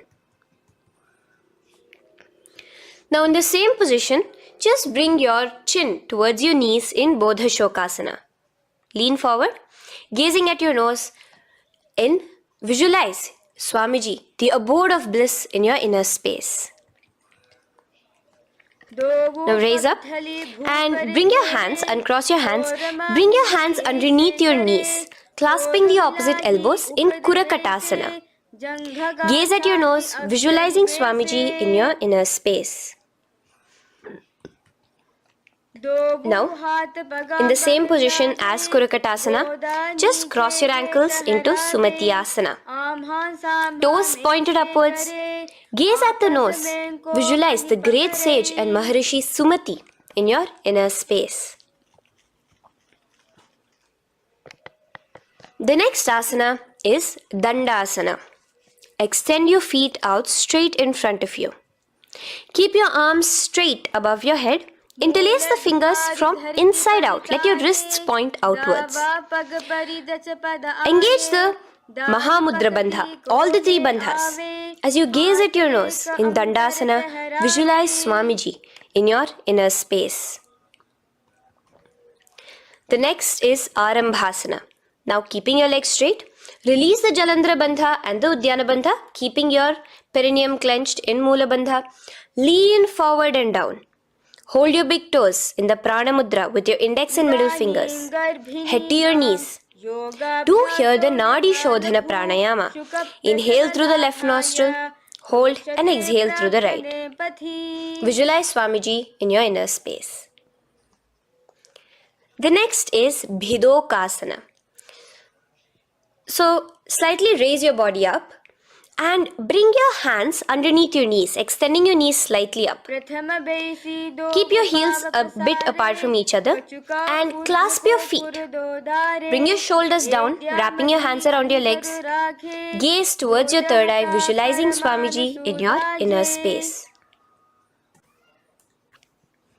So from here, let's enter into Jalandhari Pavasana. So you can actually remain in the same position with your hands underneath your calves and just bring the soles of your feet together. You might want to bring your body closer. Place your head on top of your feet with the palms facing upwards on the ground. Gaze at your nose. Visualize Swamiji in your inner space. Now slowly bring your hands out from underneath and come to a seated position. Stretch your legs out as we enter into Urdhva Paschimottanasana. Here we have a new Kumbhaka, the Pratyahara Kumbhaka, where you will feel your breath coming from your Mooladhara Chakra up to the Brahmarandra above the Sahasrara. This is the Pratyahara Kumbhaka. In Urdhva Paschimottanasana, extend your legs out, lift one foot behind your neck and lean forward and down towards your foot, visualizing Swamiji in your inner space. Now, slowly, keeping your leg behind your neck, lay onto your back as we enter into Anantasana. Hold the foot from the top of the opposite hand. Visualize yourself as infinite, endless, eternal. Gaze at your nose in Anantasana. Just now, in the same position, roll onto your elbow of the hand holding the foot. Gaze at your nose, feeling in complete control like Swamiji in Ankushasana. Slowly remove the leg from behind your neck. Take a moment to stretch, relax. Lay on your back. Bring your knees towards your chest. Bring your hands around, encircling the thighs and the calves with your arms. Roll to the left and right in Drishasana, visualizing Swamiji in your inner space. Then is Urdhva Paschimottanasana. On the other side, let us repeat it. Raise up to a sitting position and bring the other foot behind your neck. Lean forward and down, clasping your foot. Repeating Anantasana on the other side. Lay on your back. Bring the opposite hand to the foot. Gaze at your nose. And continuing to gaze at your nose, roll onto the elbow as we repeat Ankushasana on the other side. Now, you can release your foot and try to remain in the same position without removing the leg from behind your neck as you bring the other leg too to cross behind your neck with both your legs behind your head. Laying on your back, bring both your hands to clasp behind your back. Gaze to your nose, visualizing Swamiji in your inner space in Yoga Nidrasana. As we enter into Atmaramasana, in the same position you can uncross your hands from behind your back. Bring it up, continuing to keep it underneath the legs. Just clasp it behind your neck. So you can bring your legs out from behind your neck. Just let your hands interlace behind your neck, gazing to your nose, visualizing the Atma Rama, Bhagavan Mahavishnu within you as your soul blessing you, as you gaze at your nose in Atma Ramasana. Now, you can release your hands and legs. Continue to lay on your back as we enter into Kochikasana. Bring your knees to your chest with the soles facing upwards. Extend your arms sideways as you gaze towards your third eye, visualizing Swamiji in your inner space. Now, from Kochikasana, keep your arms reached out to the sides at shoulder level. As we enter into Jatara Parivriti 1, keep one knee bent, twist it and bring it to the ground on the opposite side with the other leg extended straight. In Jatara Parivriti 2, keep both the knees bent to one side. And in Jatara Parivriti 3, keep both the legs straight to one side. Throughout this, keep your head looking in the opposite direction. And let us repeat this on the other side. You can bring your knees back to your chest. Let your legs out, go to the other side and do Jatara Parivriti 1, 2 and 3. The next asana is Dvipada Pitham. So now, from Jatara Parivriti, you can bring your feet down, lay on your back with your knees pointed upwards, feet flat on the ground. Extend your hands, holding your ankles. And lift your hips up. Engage the Jalandhara Bandha automatically as you raise your hips up. Gaze at your nose, visualizing yourself as a bridge in Dvipada Pitham. Now in Paryankasana, so you can lay back onto the ground and place your feet flat, Bring your arms over your head, placing the hands flat near your shoulders with the fingers pointing towards the feet. Lift your entire body up and off the ground in Paryankasana as you visualize yourself as sturdy as stone furniture. Lay back down slowly as you bring your hands out. Keep your knees to your chest here and your hands on the shoulders as we enter into Svottanasana. Visualize you're laying on your back as a playful dog. Move your hips in the circular motion. Do the Sahaja Kumbhaka. Now let us enter into Viparita Karani. First, bringing your arms out from behind your shoulders. Let your arms be extended by the side of your body. Use the strength of your arms, palms flat on the ground, to push your body, your upper body, your lower body off the mat. And keep your legs straight above you, extended. Move your legs around and around in Viparita Karani. Automatically the Jalandhara Bandha is engaged. Breathing during the Jalandhara Bandha is the Murcha Kumbhaka. Visualize Swamiji in your inner space. The next is Viparita Karani 2. In the same position, just stop the rotational movement of your legs. Visualize Swamiji in your inner space. Now, as we enter into Langalasana, just let your feet from the top rest onto the ground above your head. Interlace your fingers in the Parashu Mudra behind your body. Visualize yourself as a plow in Langalasana, continuing to engage the Jalandhara Bandha. भूमिं कर्षयेत् लङ्घलासनं भवति. Now, in Shaita Paschimottanasana, bring your hands out from behind your body and hold on to the toes above your head. Keep your legs and hands completely straight. Visualize Paramashiva as Shaita Paschimottanasana is one of the 84 different asanas directly revealed by Paramashiva himself. Continue to do the Murcha Kumbhaka, inhaling and exhaling with the Jalandhara Bandha. Clasping your toes now, spread your feet wide apart from each other in Supta Konasana. Visualize Swamiji in your inner space. Bring your feet back together as we enter into Chakrasana. Clasp your ankles, keeping your legs and hands completely straight above your head. Visualize yourself as a chakra, a wheel in Chakorasana.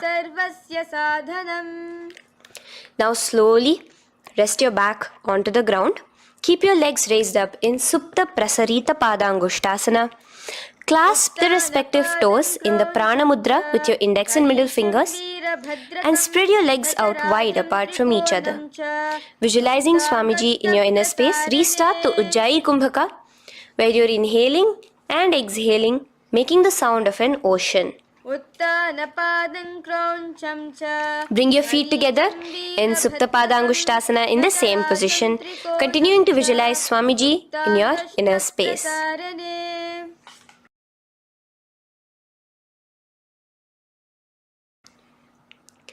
Now, release your feet and bring them into Padmasana. As you lay flat on your back in Matsyasana, hold the opposite elbows over your head, gazing at your nose. Visualize Matsyavatara, the fish form of Bhagavan Mahavishnu. Now in the same position, put one hand over the other, extended straight above your head. As you visualize Lord Rama in your inner space, continue to gaze at your nose. Now, slowly bring your hands to your hips as we enter into Sarvangasana. Lift your hips and legs up into the sky, crossing your legs in Padmasana. Let your hands support you, your elbows on the floor. Do the Jalandhara Bandha as you gaze at your nose in Sarvangasana. Now, bring your hips back onto the ground in Vrishchikasana. So, in the Padmasana, just remove one foot alone. Keep one foot on the opposite knee as you pull the knee towards your face. Let your hands stretch out above your head, hooking forward as you raise your upper back off the ground, visualizing yourself as a scorpion in Vrishchikasana, gazing at your third eye. Do the Jalandhara Bandha, tucking in your chin to the chest. Now just switch your legs around as we repeat Vrishchikasana on the other side. Continuing to visualize yourself as a scorpion, gaze at your third eye. The next asana is Vrishapada Kshepasana. So come now to a complete flat position on your mat. Come down to a complete lying down position and interlace your fingers around your neck. Now raise both your feet off the ground. Extend one leg straight and the other knee to the chest in a bicycle motion. Alternate between extending and raising the knee again and again, bringing your opposite elbows to the respective knees. Visualize Swamiji in your inner space. Breathe in and out in the Sahaja. From Vrishapada Kshepasana, now lay flat onto the ground with your hands by your side as we enter into Marottanasana, where you will be lifting your legs one by one, touching the ears with your knees. Visualize Swamiji in your inner space. The next asana is Vrikasana. Now what you'll be doing is laying on your back. Bring the soles of your feet flat onto the ground. Stand up completely and lay back down. Visualize yourself as a wolf in Vrikasana.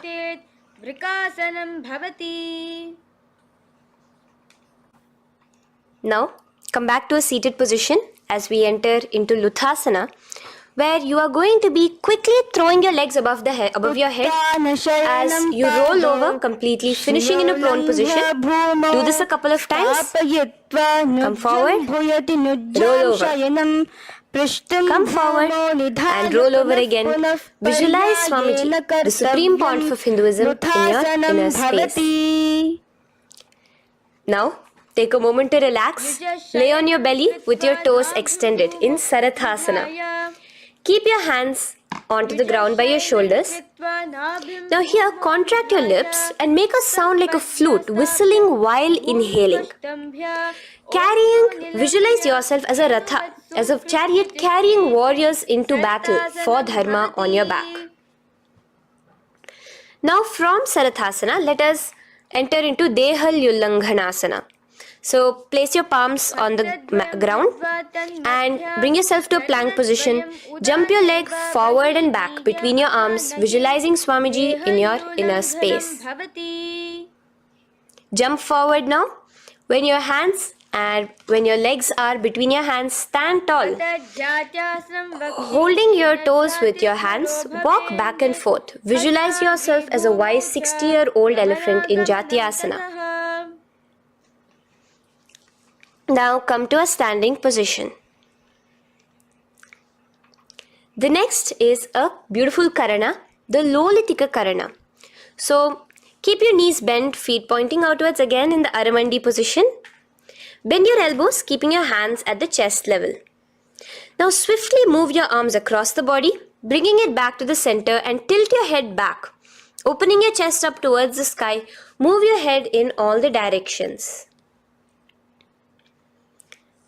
Now stand back straight as we enter into Sarpasana. So stand erect like a rod with your arms by your side, hands touching the thighs.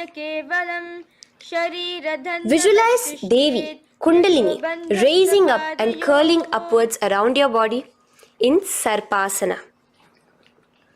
The next asana is Ushtrasadanasana. Lean forward and down, standing on top of your palms. Begin to move and walk like a camel, visualizing yourself as a camel. In the same position, continuing to walk around, switch your visualization to visualizing yourself as a horse as you start to walk around like a horse in Ashvasana. Now raise up tall as we enter into Kapotanitakasana. Interlace your fingers behind the back, pulling them down towards your calves. Open up your chest. Keep your hands in the Parashamudra. Visualize yourself as a soaring bird diving down in Kapotanitakasana. Now, stand tall as we enter into another karana here, the Tala Pushpaputam karana. Bring yourself to the Aramandi with your hands in the Namaskara mudra. Simultaneously now, open up your palms while raising one heel off the ground, slightly lowering the waist and shoulder of the heel you have raised. Visualize you're offering a bouquet of flowers to Paramashiva as you come back to a standing position, and repeat this on the other side. Let's do this a few times, offering flowers to Paramashiva. Now, come to a standing position. Stand straight and bring your hands together in the Namaskara Mudra. Slightly lean forward. Visualize yourself as a rhinoceros. Your hand is the horn as you gaze at your nose in Khadgasana. The next asana is Utthanotthanam. So come to a standing position and sit down all the way as low as you can to the ground and stand up. Do this again. Sit down, stand up, and again. Sit down, stand up. As you gaze at your nose throughout this. The next asana is Musalasana. Now come back to a standing position. Raise your hands above your head, tall as you jump up and down repeatedly. Visualize yourself as a mace. Jump here in Musalasana. The next asana is Uchirshaka. So come back to a standing position. Pull the sole of one foot towards your belly. Now with the other leg, sit down and stand up. Release the leg. Pick the other leg up, pull it towards your belly, sit down and stand up in Uchirshaka as you visualize Swamiji in your inner space gazing at your nose. The next is a Karana, which we will be entering into, the Parshvajanu Karana. So again, bringing yourself to the Aramandi position, bend and lift one knee towards your chest, pointing the toes downwards. Keep your arm around the knee, holding it with the hand in a fist. Let the other hand hang down on the thigh, wrist twisted, fingers pointing inwards. This is the Parshvajanu Karana. Now slowly release as we enter into Tandavasana. Stretch one leg out straight in front of you as you alternate between sitting and standing. Visualize yourself fiercely dancing as Paramashiva. Raise the foot to the inner thigh of the opposite side. As we enter into Brahmanasana, let your hand be resting by the sides. Keep your standing leg erect like a rod. Visualize yourself being blessed by Lord Brahma. Now, you can bring the left foot around the right knee and rotate it, tucking the left toes on the other side of the right calf. Simultaneously cross your left arm below the right, bring your palms together in the Namaskara Mudra. Visualize yourself as Lord Garuda in Garudasana 3. Now slowly uncross your legs and hands as we enter into Ekapadasana, coming to a standing position. On the right leg, bring your left foot to the opposite thigh with your hands relaxed by the knees. Now take a hold of the raised foot with your hand in the Prana Mudra. Stretch your leg out wide, out to the side and rotate your body quickly on the standing leg. Visualize yourself as the North Pole star in Dhruvasana. From here now, in the foot which is in your hand, just slowly, once you finish the rotating movement, in Trivikramasana, bring it up towards the back of your neck. Stand as tall as you can and alternate between sitting and standing. Visualize Bhagavan Mahavishnu in your inner space. Now you can take the leg out from behind your neck and stand straight. As we repeat the Parshvajanu Karana on the other side, bring your knee up to your chest, clasp your knee in a fist while the other hand comes to the opposite thigh. Hold there for a second and stretch your leg out. In Tandavasana, sit and stand. Visualize yourself fiercely dancing as Paramashiva. Bring the foot to the inner thigh, standing straight like a rod. Get your hands by your sides. Visualize yourself being blessed by Lord Brahma. In Brahmanasana on the other side. Move into Garudasana 3 on the other side as you rotate your leg over, your hand under. visualize yourself as Lord Garuda. And uncross yourself as we move into Ekapadasana on the other side. Bring your foot to the inner thigh, to the root of the thigh, and stand straight. Clasp your toes, stretch it out as we go into Dhruvasana on the other side. Visualize yourself as a pole star rotating quickly. Come back to a standing position and bring your foot behind your neck.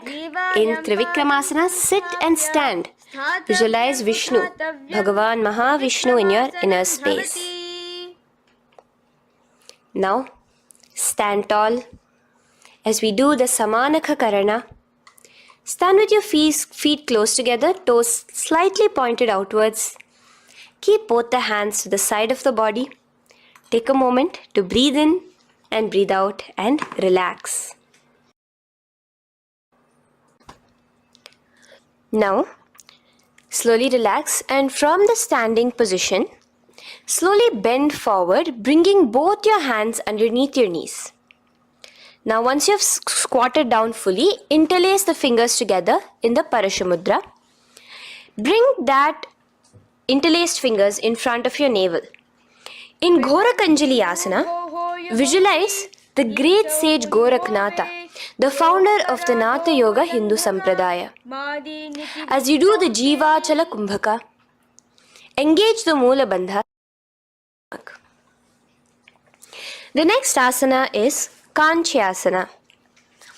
So now just slowly unwind your hands from each other, from your navel, and now bring your hands from the opposite side inwards underneath your calves and wrap your hands around your back.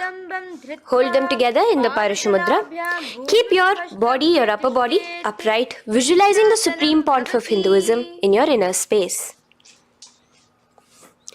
The next is Bhairu Asana. So slowly unclench your hands and bring them out from underneath your legs. Keep your feet and knees together and in a squatting position, bring your hands behind your back, clasping them together, remaining in the Parashamudra. As you gaze at your navel center, visualize Bhagavan Kala Bhairava, the Lord of Time, in your inner space. The next asana is Varahasana. Now to gain your balance, you can lightly spread your legs apart and bring your hands to the back of behind you in the Anjali Mudra, palms together. Visualize a boar, one of the 10 incarnations, the Varaha Avatara of Mahavishnu, gazing at your nose. Now slowly relax, bring your hands out from behind you as we move into Pripithasana. With your hands in the Prana Mudra, with your index and middle fingers, clasp the respective big toes and come to a half squatting position where your hips are at your knee level. Visualize Swamiji in your inner space as you do this asana, Pripithasana. Slowly let go of your feet and place your palms flat on the ground in front of you with the fingers wide for balance. We're going to be balancing here in Bakasana. Place your knees on the back of your arms. Focus your eyes on one spot as you raise your feet off the ground, balancing here. Visualize yourself as a crow. The next asana is Shushtanga Kapali Asana. So now come to a kneeling position. So from there itself, you can directly put your head onto the ground, or else come to a kneeling position and place your head onto the ground. Palms spread for support. Raise your body onto your head, bringing your legs into the Padmasana. Gaze at your nose. Visualize Swamiji himself in your inner space. Come down now, uncrossing your legs as you come down. Sit onto your knees, keeping the toes flat. Now, let your heels come outside of the hips. Keep your hands on your knees. In Guptasana, sit straight. Keep your gaze on your nose. Visualize you're sitting in the sacred secret seat with Paramashiva and your Guru, Swamiji himself. Now we are going to be kicking up into a handstand. So get ready. Place your palms on the ground, fingers wide for support. Do take support of a wall if you need it. And lift your body up straight above your hands. Visualize you are a tree in Vrikshasana 2 with deep roots into the ground. Breathe in and breathe out slowly. In the same position, as we move into Asana, switch your gaze to the third eye. Hold it there for a few seconds and relax. Bring your feet back to the ground. Now, lay flat onto the ground in a plank position and slowly lower your body towards the ground and push yourself up again. In Matsyasana 2, go down and come up, visualizing yourself as a fish. The next asana is Sarpasana 2. So here you're going to lay prone, completely flat now. You can lower yourself to the ground. Bring your hands to the hips. Extend your legs together and point your toes backwards. Lift your chest up and move left to right. You're moving like a snake while visualizing yourself as a snake in Sarpasana 2. Relax slowly, bringing your chest back to the ground. Now, keep your feet together, pointing backwards as a Padma Mudra with your little fingers and thumbs together and rest your chin on your hands. Niralambanasana, where feeling yourself completely supported, knowing that Swamiji is there in your life. Now, slowly relax, place your palms on the ground beside your chest and push yourself up, your hands straight up completely. As you bend your knees, bringing your feet to touch the top of your head. Lean your neck back, touching your head with your tip of your toes. See yourself, visualize yourself as an umbrella, protecting your Guru from the sun's rays in Chhatrasana. Slowly relax, you can bring your feet down. As we move into Vajrasana, just push your body back and sit on top of your knees. On your knees with the heels flat on the ground. Now stretch your arms in front of you with the palms facing downwards. Place your forehead on the mat. Visualize you are the weapon of Indra, the Vajra, symbolizing indestructibility as you gaze at your nose. As we enter into Meshasana, raise yourself into the same Gajasana position on your hands and legs with your hips pointed upwards. And alternate striking the ground with the opposite hands. Experience yourself, visualize yourself as a powerful ram as you alternate striking the ground in Meshasana. Now stop striking the ground, bring your palms down again. As we move into Ajasana, kick your legs off the ground and lower your forehead to the mat. Let's do it again. Kick your legs off the mat. Lower your forehead to the ground. You are unborn, existing for all of eternity in Ajasana. Now, come to a seated position as we move into Dhanantara Asana. Sit on your heel with your legs together. Pull your toes underneath you. As you bring your hands top of the knees, gaze at your nose, visualize Swamiji in your inner space. Here, do the Ujjayi pranayama, inhaling and exhaling like an ocean, Dhanantara Asana. From Dhanantara Asana, now interlace your fingers in front of you and then towards all the sides, backwards, forwards. Giving a massage to the various different joints and muscles in your body. Lean forward, get up again. Continuing to visualize Swamiji in your inner space. Relax your hands and now take your respective heels and point them outwards, outside the side of your hips. Keep your hands on your knees with your thighs and knees resting on the ground, spine straight. Visualize yourself as Lord Garuda in Garudasana 4. You have Mahavishnu and Mahalakshmi on your back as you are flying.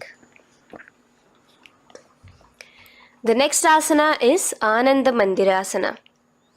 Now you can continue to remain in the same position. You can bring your feet pointing inwards. Use your hands to clasp underneath your ankle. Make sure your knees are spread out wide. Gaze at the third eye.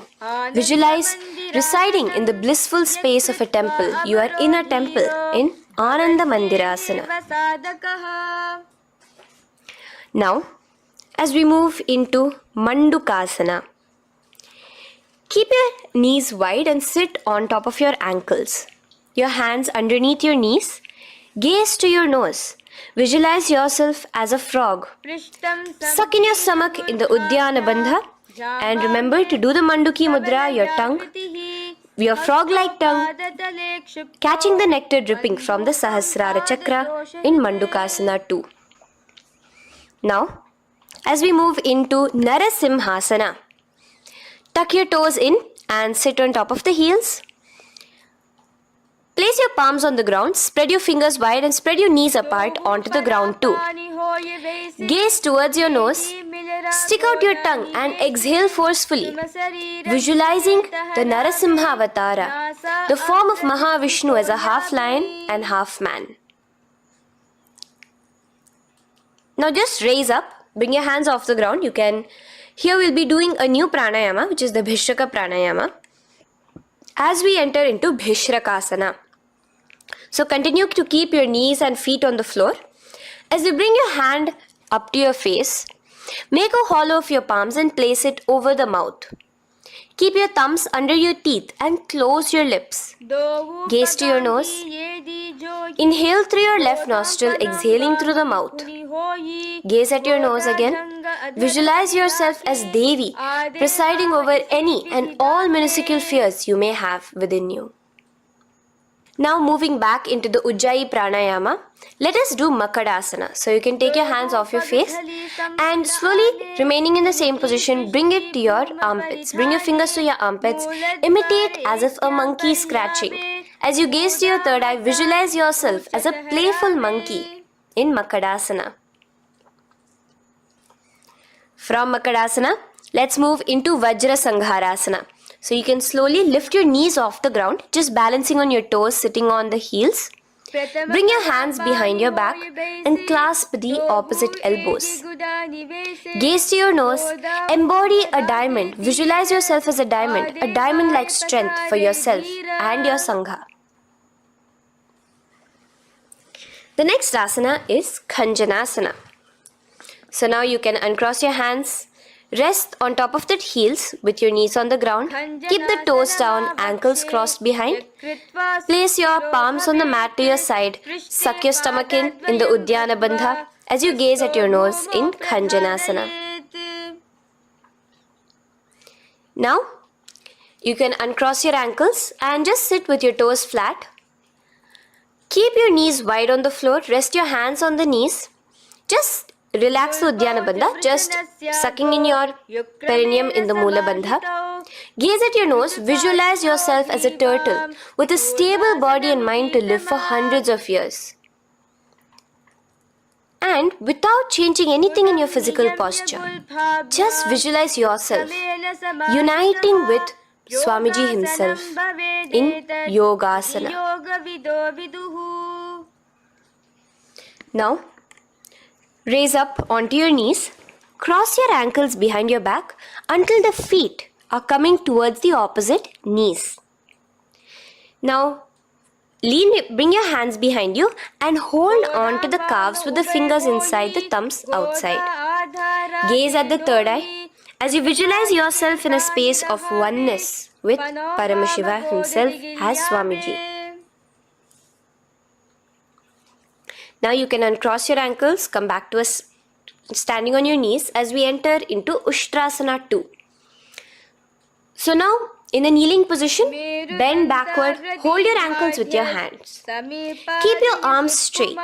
As you push your hips forward and tilt your head backwards, visualize yourself as a camel in Ushtrasana 2. Slowly, in the same position, lower yourself onto your back in Jatyasana 2. As you are lowering yourself, experience yourself as a blooming lotus. Bring your head, the back of your head onto the mat. Gaze to your nose. Now, let's move into Viratasana. So, try your best to do this without the support of your hands, but you can use your hand support if needed as you raise up from Jatyasana and back down. Raise up and go back down as you gaze at your nose. Raise up and go back down. Visualize Swamiji in your inner space. Now from Viritasana, raise your hips up higher, bringing your forearms onto the mat behind you in a short back bend posture. Hold the back of your heels in Kapotasana. Visualize yourself as a beautiful dove, a kapota, as we move on from Kapotasana into Varasana. So stand upright on your knees with the toes tucked. Hold your arms with the opposite hands. Gaze at your nose. This is the boon fulfilling posture. Visualize your boon becoming a reality directly from Paramashiva himself in Varasana. Now, keeping your knees together, toes tucked, just lean forward, bringing your head onto the mat, holding your head with your hands. Visualize yourself as a boar, as the Varaha avatar of Bhagavan Mahavishnu in Varaha Asana 2. Now, just kick your legs off the ground as we enter into Mundasana. Raise yourself up into a headstand posture, visualizing yourself as a lopped tree. Gaze at your nose. Breathe in and out in the Sahaja Kumbhaka. Slowly come down now. Relax. Come to a kneeling posture. Sit on your heels. Bring your head down beside your knees, your elbows adjacent to the knees, your hands holding your head. Exhale through your mouth as you gaze at your nose, visualizing Swamiji in your inner space in Andhasana. Now from here, push yourself off the mat as you come lying prone on your belly.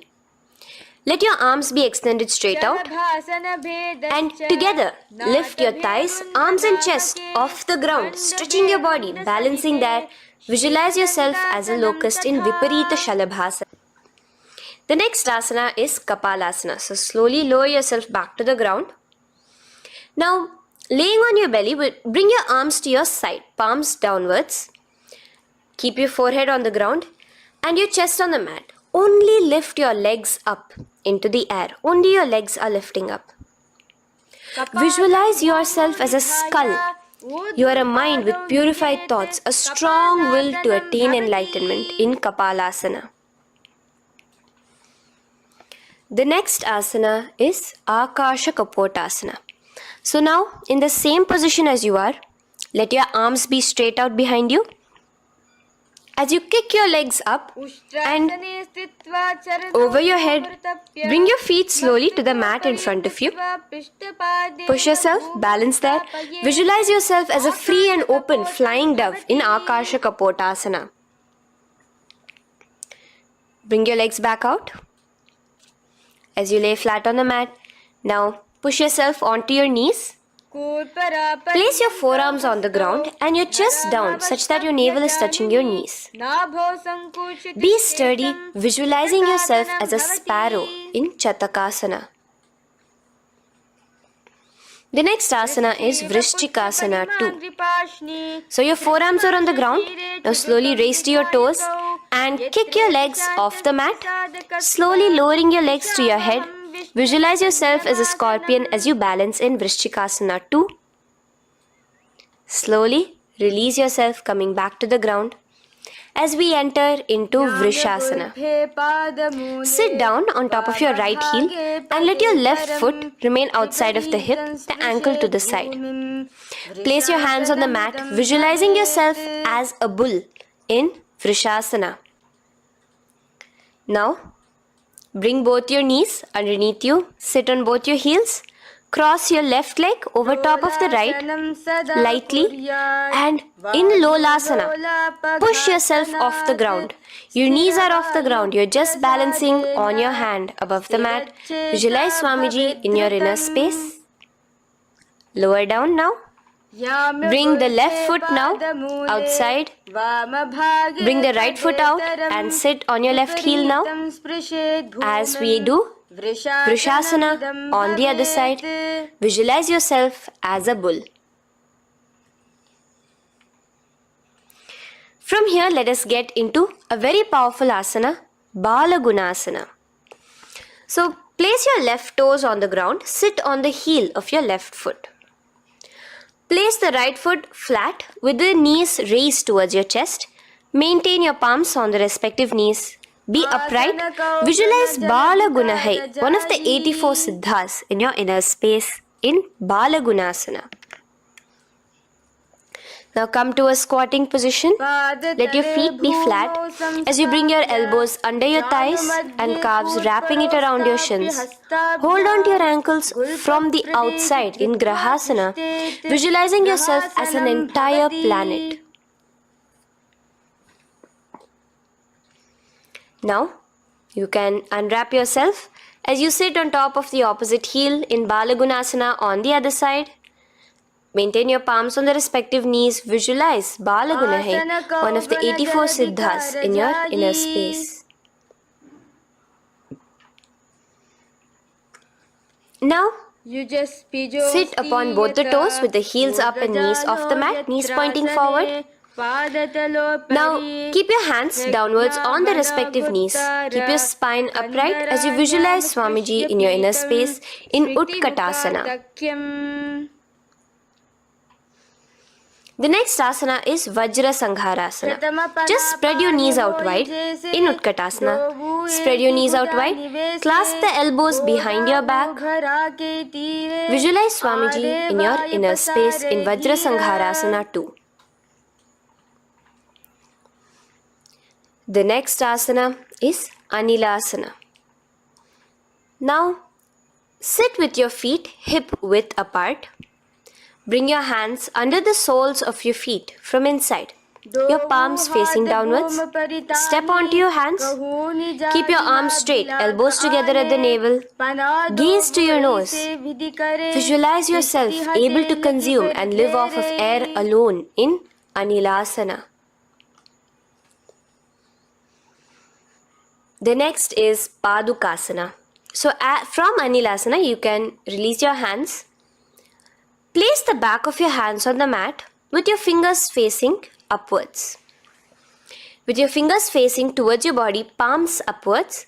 Step your feet on top of your hands and wrap your hands around your feet like a shoe. Walk around. Visualize you're wearing padukas, walking across the length and breadth of the world in Padukasana. Now bring your palms onto the ground. Stop moving around as we move into Kukutodana. Kick your feet up into the air and let them fall back down. Let's go up again and come down. Kick up and go down. Visualize yourself as a rooster in Kukutodana. The next is Viparita Nrityasana. So as you're kicking yourself up, you can go up into a complete handstand posture, which is Viparita Nrityasana. Do take support if needed. And move around on your two hands as if you are dancing in Viparita Nrityasana. Slowly come back down to a standing position. Lean forward and let your feet be slightly apart from each other. Bring one palm down on the mat with the arms straight. Bring the opposite hand to your head and be stable in Kunjarasana. Now just put that hand down as you bring the other hand to your head, repeating Kunjarasana on the other side. Be stable here.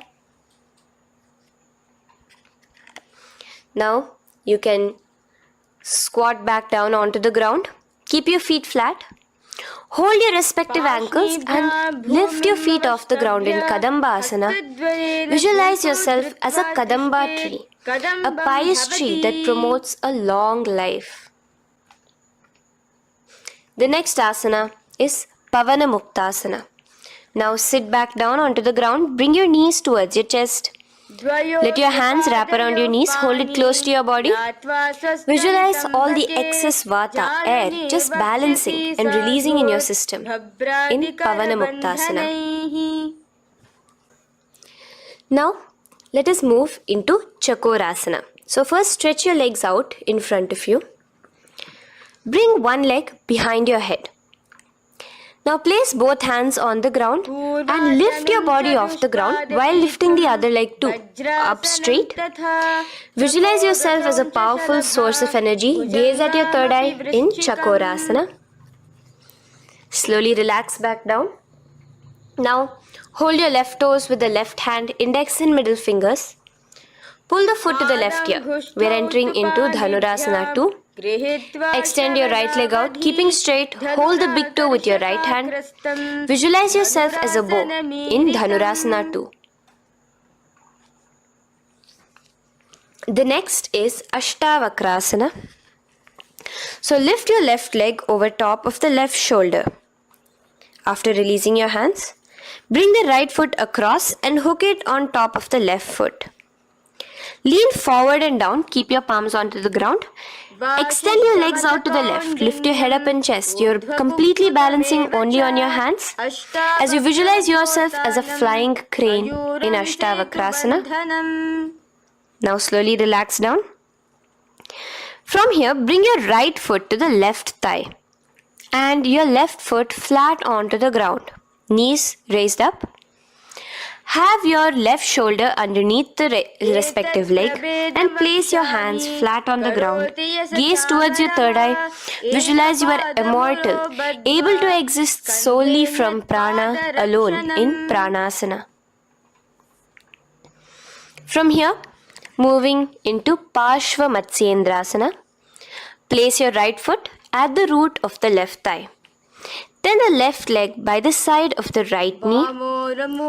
Hold the left leg by the right hand. Twist your body out. Remain steady here, gazing at the third eye. Visualize Matsyendranatha, the great Rishi, Yogi, master of Hatha Yoga, in your inner space. Now slowly unwind yourself. As we repeat Chakorasana on the other side, lift the other leg behind your head. Place both your hands on the ground and keep your entire body off the ground straight up. Gaze at your third eye, visualizing yourself as a powerful source of energy. Now relax back onto the ground. Let's repeat Dhanurasana 2 on the other side. Clasp your respective hands with the feet. Pull one foot back, the other foot extended forward, visualizing yourself as a bow. Release your feet as you cross them over each other, over top the shoulder in Ashtavakrasana on the other side. Raise off the ground. Visualize yourself as a flying crane. The next asana, we'll be repeating Pranasana on the other side. Bring the right foot to the left thigh. Bring your hands onto the ground with the knee raised. Gaze at your third eye, visualizing yourself able to live off just prana, just air alone. And relax as we do Parshva Matsyendrasana on the other side. Twist yourself, visualizing Matsyendranatha, gaze towards your third eye. And from there, let us enter into Ardha Paschimottanasana. Keep one leg straight and press your perineum with the other heel. Bring your chest forward and down. Hold your toes and feet and bring your head towards your knees. Here in Ardha Paschimottanasana, visualize Swamiji in your inner space. Now raise up, and the foot which was at the inner thigh, now rotate it outside of the hip. Now hold the sole of your other foot and lift your leg up towards your forehead. Try to bring your knee to your forehead as you keep your knee straight. Gaze to the nose in Kraunchasana. Visualize yourself as a crane. Now slowly relax around your leg. Now the leg that is now straight, you can bring it to the inner thigh as you straighten out the other leg. As we repeat, Ardha Paschimottanasana on the other side. Lean forward and down, clasping your foot. Bring your forehead to your knee. Visualize Swamiji in your inner space. Slowly raise up. Place your right ankle outside of the hip now. Hold the sole of the left foot, lifting the leg up towards your forehead. Stretch yourself there. Gaze at the tip of your nose. Visualize yourself as a crane in Kraunchasana on the other side. Now from here, bring the soles between the thighs and calves. So once you have relaxed yourself, bring your soles between the thighs and calves. Keep your spine straight, palms resting on your knees. Visualize a swastika, embodying peace, well-being, good fortune and prosperity as you gaze at your nose in swastikasana. Now without changing anything about your position, just take your hands alone. Cover the respective heels with your hands in Gorakshasana as you tuck your chin to your chest in Jalandhara Bandha. Gaze at your nose. Visualize the great Rishi Gorakhnatha, the founder of the Natha Yoga Hindu order. Now release the Jalandhara Bandha. Continue to keep the Mula Bandha engaged throughout the whole sequence. As you raise one foot to the opposite thigh, bring your hands to your face in the Shanmukhi Mudra, closing your eyes with your index finger, nose with the middle finger, ears with the thumbs. Gaze at your third eye as you meditate on Swamiji himself, the Supreme Pontiff of Hinduism. Now release the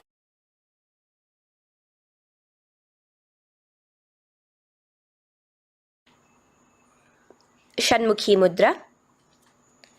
And in Yogasana 2, bring your legs into the Padmasana position over the opposite thighs. Keep your hands flat onto the ground beside your knees with the palms facing upwards. Sit straight, gaze at your nose. Here we'll be starting the Kaka Chanchu Kumbhaka, where your inhalation will be through your tongue wrapped like a pipe, and your exhalation will be through your nose. From Yogasana 2, now keeping your palms beside your body, just switch them around to be flat on the ground and push your entire body off the ground, balancing. Visualize yourself as a rooster in Urdhva Kukkutasana. Now relax down, come back to a seated position on the floor, keeping your legs in Padmasana. Insert your hands through your knees and place them on the mat. Remember, do not lift your body up, just stay seated down there. In Siddha Haritali Asana, gaze to your nose, visualize Swamiji himself in your inner space. From there, let's enter into Hamsasana, where you will actually be pushing yourself off the ground. Lift your thighs up high above your shoulder, above your elbows as much as possible. Gaze to your nose, visualizing yourself as an elegant swan in Hamsasana. Now release yourself. Now, do not take your hands out from between your thighs and calves. Just go onto your knees and reach your hands behind your body with your fingers interlaced in the Parashu Mudra. Bring your forehead to the floor as you gaze at your nose. Visualize yourself as Lord Paramashiva's bow in Karmukasana. Now, slowly come back to the seated position as we move into Kurmasana 2. Keeping your hands in between your thighs and calves, bend your elbows and hold your respective shoulders with your hands. Visualize yourself as a turtle, a stable body and mind to live for hundreds of years. Now in the same position, just engage the Jalandhara Bandha, tucking your chin to your chest as we move into Granthi Bhedasana, gazing at your nose. Rejoice, knowing you are in Paramashiva's secret knot posture. And from there, release the Jalandhara Bandha as you roll onto your back. Keep your hands on the shoulders, laying flat on your back. As you visualize yourself as a turtle on its back, playful, gaze at your nose in Uttana Kurmasana. Now rock yourself back to a seated position as we do Pangu Kukkutasana. Now it's the same as your hands between your thighs and the calves, except you will be placing one hand flat on the mat. Hold the wrist with the other hand. Lift your body up and holding only on one hand. Visualize yourself as a rooster in Pangu Kukkutasana. Now release back to the ground. Hold. Let's do Pangukukutasana on the other side. Place the other palm flat and bring the other hand holding the wrist. Push yourself off the ground. Visualize yourself as a rooster. Continue the Kakachanchu Kumbhaka, sucking in your breath through your curled tongue and exhaling through your nose. As you slowly extricate your hands from between your thighs and calves, let's do Girdharasana here. So now, interlace your fingers in the Parashamudra as you place your elbows on the feet, remaining your legs in Padmasana. Lean forward and down, resting your chin on your knuckles. Press your thumbs to your throat in Girdharasana. Visualize Swamiji in your inner space. From there now, sit straight into Padmasana 3. So with your legs in Padmasana, bring one hand over the other near your navel center. Engage all the 3 bandhas, suck in your stomach, clench your perineum, tuck your chin to your chest and gaze at your nose in Padmasana 3. Slowly now, as we move into Padmasana 4, bring your hands to the respective knees. Release the Jalandhara Bandha and release the Udyana Bandha, just engaging the Moola Bandha alone. Visualize Paramashiva in your inner space as you gaze at your nose in Padmasana 4.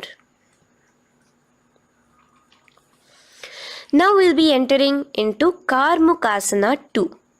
So in the Padmasana position, hook your right hand index and middle finger in the Prana Mudra around the toe. Pull it back while your left hand rests on the knee. Now, as you visualize yourself as Paramashiva's bow, just release your right foot, bring your left hand to the left toe, right toe, and let your right hand be on the right knee. Now from here, let's do Karmukasana 3. So you can release your toes, cross your hands behind your back, continue to keep your legs in Padmasana, and with your respective hands, cross behind your back. Hold on to the toes in the Prana Mudra. Engage all the 3 bandhas, suck in your stomach, clench your perineum, tuck your chin to your chest. Visualize yourself as Paramashiva's bow in Karmukasana 3. Slowly relax the bandhas, just keeping the Moola Bandha. Continue to hold on to your toes. Release the Udyana Bandha and the Jalandhara Bandha. Switch your gaze to the third eye. Visualize you are Paramashiva's third eye itself. Anything you come across, you just rejuvenate it, destroy it in Dridhasana. Now, try to keep your hands at the toes. If not, just keep your hands crossed behind you as you lean onto your back in Padmasana, where you are entering into the Nagrasana position. Lay flat onto the back, visualizing yourself as a snake, gaze at your nose in Nagrasana. Do the Sahaja Kumbhaka, simple breathing, inhaling and exhaling.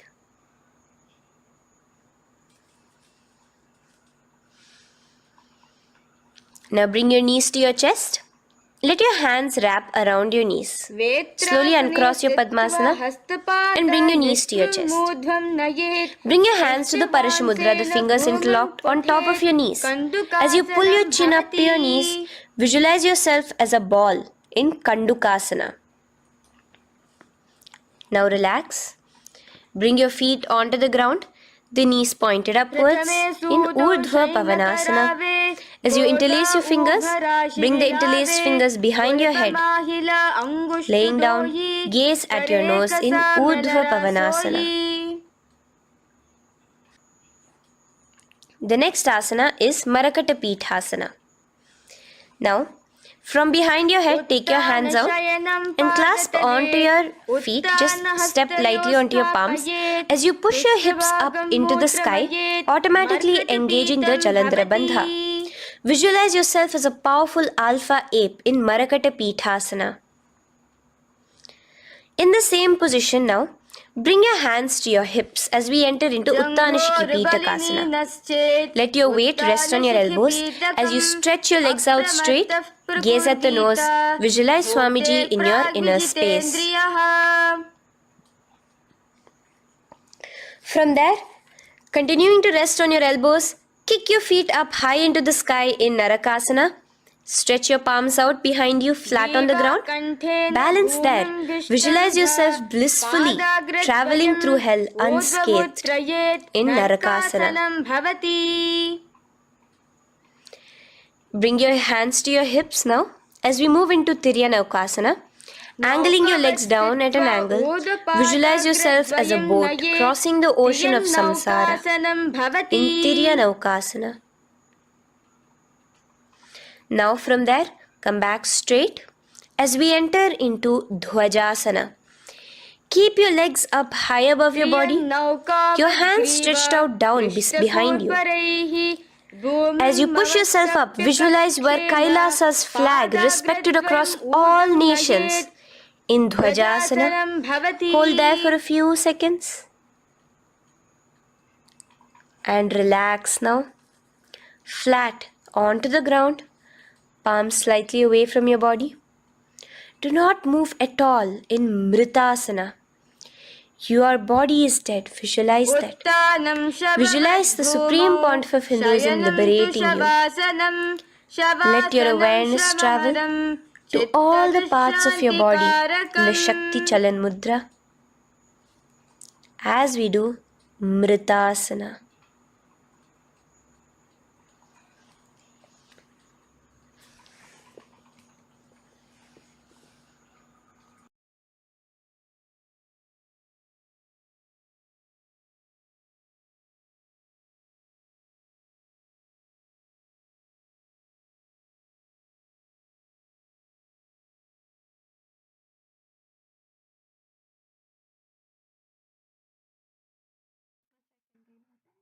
Om Purnamadah Purnamidam Purnat Purnamudachyate Purnasya Purnamadaya Purnamevavashishyate Om Shanti Shanti Shantihi Harihi Om Tat Sat Sarvam Bhagavat Shri Nityananda Paramashiva Padukarpanamastu Om Nityanandam.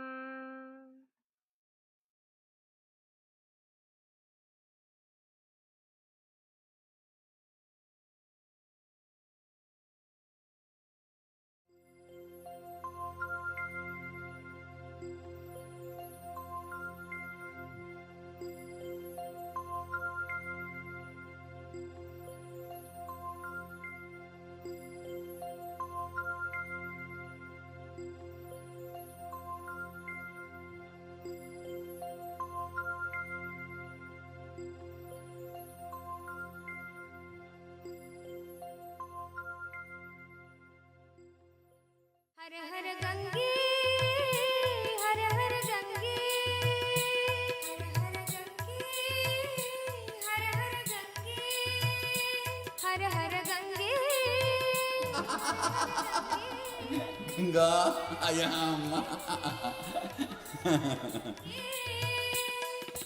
हे नटराजा हे नित्यानंदा हर हर हर हर गंगे हे नटराजा हे नित्यानंदा हर हर हर हर गंगे हे नटराजा हे नित्यानंदा हर हर हर हर गंगे हे नटराजा हे नित्यानंदा हर हर हर हर गंगे हर हर गंगे हर हर गंगे हर हर गंगे हर हर गंगे हर हर गंगे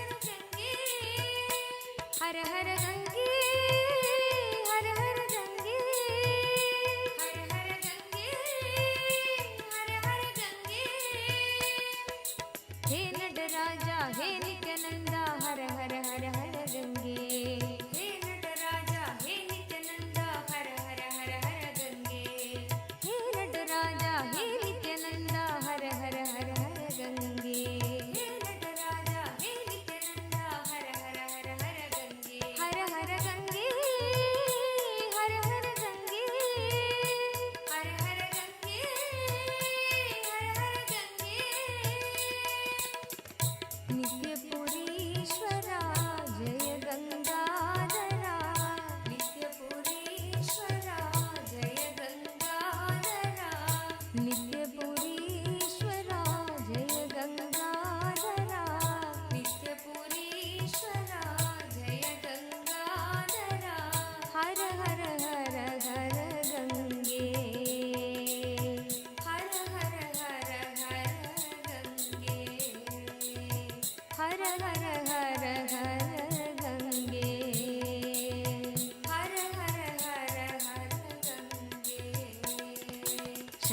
शिव शङ्करा शिव शङ्कर शङ्कर नित्या शङ्करा शिव शङ्करा शिव शङ्कर शङ्कर नित्या शङ्करा शिव शङ्करा शिव शङ्कर शङ्कर नित्या शङ्करा शिव शङ्करा शिव शङ्कर शङ्कर नित्या शङ्करा शिव शङ्करा शिव शङ्कर शङ्कर नित्या शङ्करा शिव शङ्करा शिव शङ्कर शङ्कर नित्या शङ्करा शिव शङ्करा शिव शङ्कर शङ्कर नित्या शङ्करा शिव शङ्करा शिव शङ्कर शङ्कर नित्या हर हर गङ्गे हर हर गङ्गे हर हर गङ्गे हर हर गङ्गे हर हर गङ्गे हर हर गङ्गे हर हर गङ्गे हर हर गङ्गे हे नटराजा हे Nityanand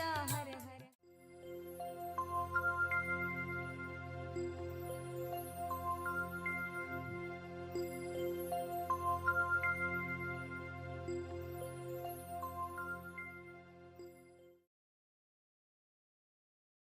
Around 5,000 years ago, at the end of Mahabharat War, the ancient enlightened Hindu civilization consisted of 10,000 Hindu traditions, or sampradayas, that existed in 56 Hindu nations, 200 Hindu kingdoms, 1,700 Hindu provinces that covered more than 6 million kilometers square of Asia. The Supreme Pontiff of Hinduism, SPH, Bhagavan Sri Nityananda Paramashivoham, is the reviver of KAILASA, this ancient enlightened Hindu civilizational nation. KAILASA is an unbroken cultural, religious, historical, civilizational, and sovereign continuation and revival of multiple of these historical Hindu sovereign states and Hindu ecclesiastical entities. The unbroken continuity of these ancient Hindu nations through KAILASA results in the legal recognition of KAILASA as per the international customary law, particularly the doctrine of continuity.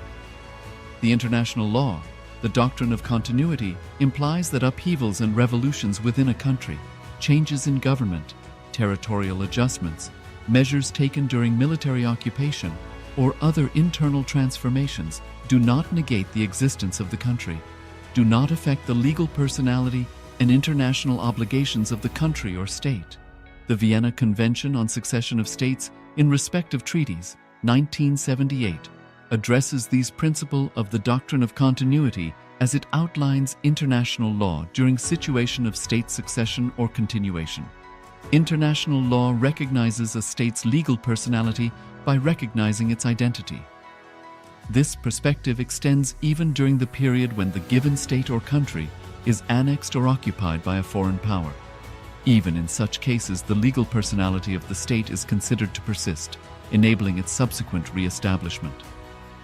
Historical examples dating back to the 18th century include cases like Portugal and Genoa that were re-established after the Vienna Congress of 1815. More recent examples include countries such as Poland, Ethiopia, Czechoslovakia, Albania, and Austria that were re-established after World War II. Even when a nation is deprived of its territory, the nation continues to exist. Its sovereignty and international legal personality continues to persist. The Dalai Lama, as the spiritual and temporal leader of Tibet, exemplifies this principle. In 1959, the Dalai Lama was exiled and forced to flee. Despite the challenges faced, the Dalai Lama continues to advocate for the preservation of Tibetan culture and garners worldwide support for Tibetan autonomy on the global stage. Similarly, from 1309 to 1376, the Pope of Catholicism had been in exile in Avignon. Despite this, he was recognized as the head of state as well as head of the church and given full privileges of the position after their return to Rome. Even in 1861, much of the papal territories had been lost, leaving the Pope with no sovereign territory other than the papal residence and related buildings. Yet his temporal powers were still acknowledged. He was recognized as a head of state, and later, the Lateran Treaty of 1929 formally re-established papal sovereignty over the Vatican City. The Sovereign Order of Malta further exemplifies this principle, retaining international recognition as a sovereign entity despite the permanent loss of their territory upon Napoleon's invasion in June 1798. Despite such permanent loss of territory, the sovereignty and the international legal personality of the Sovereign Order of Malta continue to persist. Much later in 1894, the order settled in Rome and acquired two properties, the Magistral Palace and the Magistral Villa, that received extraterritorial status.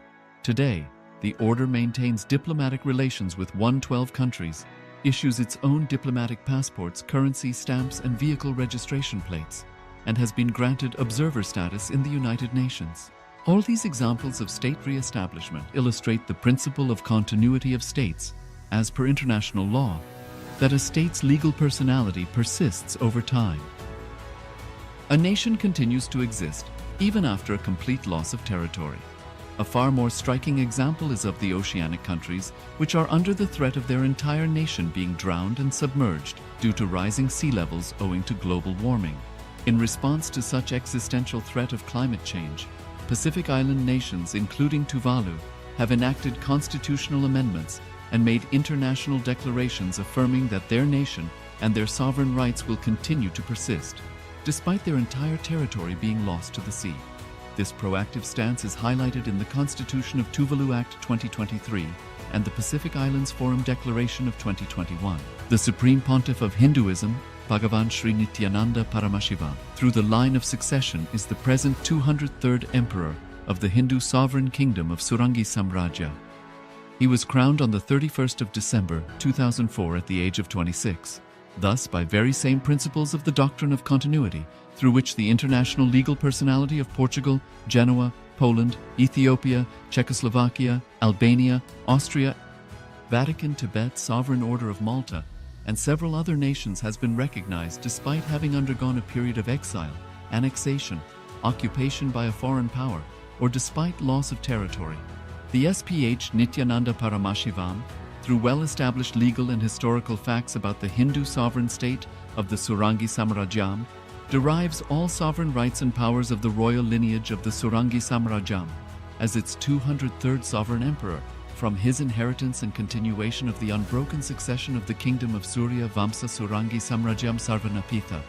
Surya Vamsa Surangi Samrajyam, through unification with 20 other sovereign Hindu states and sovereign ecclesiastical, historical entities, became part of the United States of KAILASA, which thus became a sovereign, independent juridical state, with the SPH Nityananda Paramashivoham as the sovereign. Just as how the oceanic nations like Tuvalu have safeguarded their sovereignty from the existential threat of total submersion by amending their constitution and asserting that their sovereignty will persist regardless of the loss of their territory, KAILASA, which is a sovereign continuation of 21 sovereign Hindu states and sovereign ecclesiastical historical entities, is also reviving and continuing the Kumari Kandam Hindu nations that got submerged. As per the doctrine of continuity, these facts imply that the KAILASA's statehood is recognized by international law and manifests as a natural outcome of well-established historical legal facts. Share your time, talent, and treasure. Become part of KAILASA. Sign up as an eCitizen, https://kailasa.ecitizen.info. Around 5,000 years ago, at the end of Mahabharat War, the ancient enlightened Hindu civilization consisted of 10,000 Hindu traditions, or sampradayas, that existed in 56 Hindu nations, 200 Hindu kingdoms, 1,700 Hindu provinces that covered more than 6 million kilometers square of Asia. The Supreme Pontiff of Hinduism, SPH, Bhagavan Sri Nityananda Paramashivoham, is the reviver of KAILASA, this ancient, enlightened Hindu civilizational nation. KAILASA is an unbroken cultural, religious, historical, civilizational, and sovereign continuation and revival of multiple of these historical Hindu sovereign states and Hindu ecclesiastical entities. The unbroken continuity of these ancient Hindu nations through KAILASA results in the legal recognition of KAILASA as per the international customary law, particularly the doctrine of continuity. The international law, the doctrine of continuity, implies that upheavals and revolutions within a country, changes in government, territorial adjustments, measures taken during military occupation, or other internal transformations do not negate the existence of the country, do not affect the legal personality and international obligations of the country or state.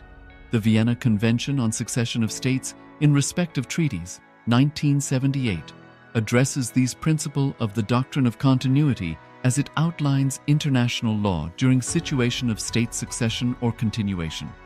International law recognizes a state's legal personality by recognizing its identity. This perspective extends even during the period when the given state or country is annexed or occupied by a foreign power. Even in such cases, the legal personality of the state is considered to persist, enabling its subsequent re-establishment. Historical examples dating back to the 18th century include cases like Portugal and Genoa that were re-established after the Vienna Congress of 1815. More recent examples include countries such as Poland, Ethiopia, Czechoslovakia, Albania, and Austria that were re-established after World War II.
नित्यानन्दं परमसुखदं केवलं ज्ञानमूर्तिं द्वन्द्वातीतं गगनसदृशं तत्त्वमस्यादिलक्ष्यम् एकं नित्यं विमलमचलं सर्वदी साक्षिभूतं भावातीतं त्रिगुणरहितं सद्गुरुं तं Namami.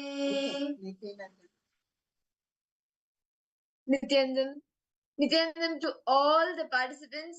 We welcome each and every one of you for the program today, for the Paramashivoham program today, where all of us, you will be seeing, all of us will be understanding how you can break free from the karmic cycle.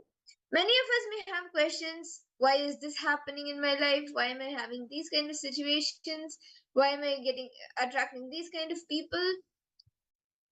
Anything and everything that you are attracting, manifesting in your life due to karma, you can break free from that today. All of us will be understanding how we can come out of the bondage of karma, the karmic cycle that continuously goes on and on and on, binding us, making us take rebirths after rebirths just to fulfill the different desires that we have. And today, all of us will be having a karmic breakthrough. We all just had the Nityananda Yoga, the Pratama Vinyasa Krama and the Dvitiya Vinyasa Krama, which is one thing that really helps in having a karmic breakthrough, because the desires that are there, like any unwanted, unnecessary toxins that is there, any unnecessary things which is there in your biomemory, muscle, that will literally get squeezed out of you during the Nityananda Yoga.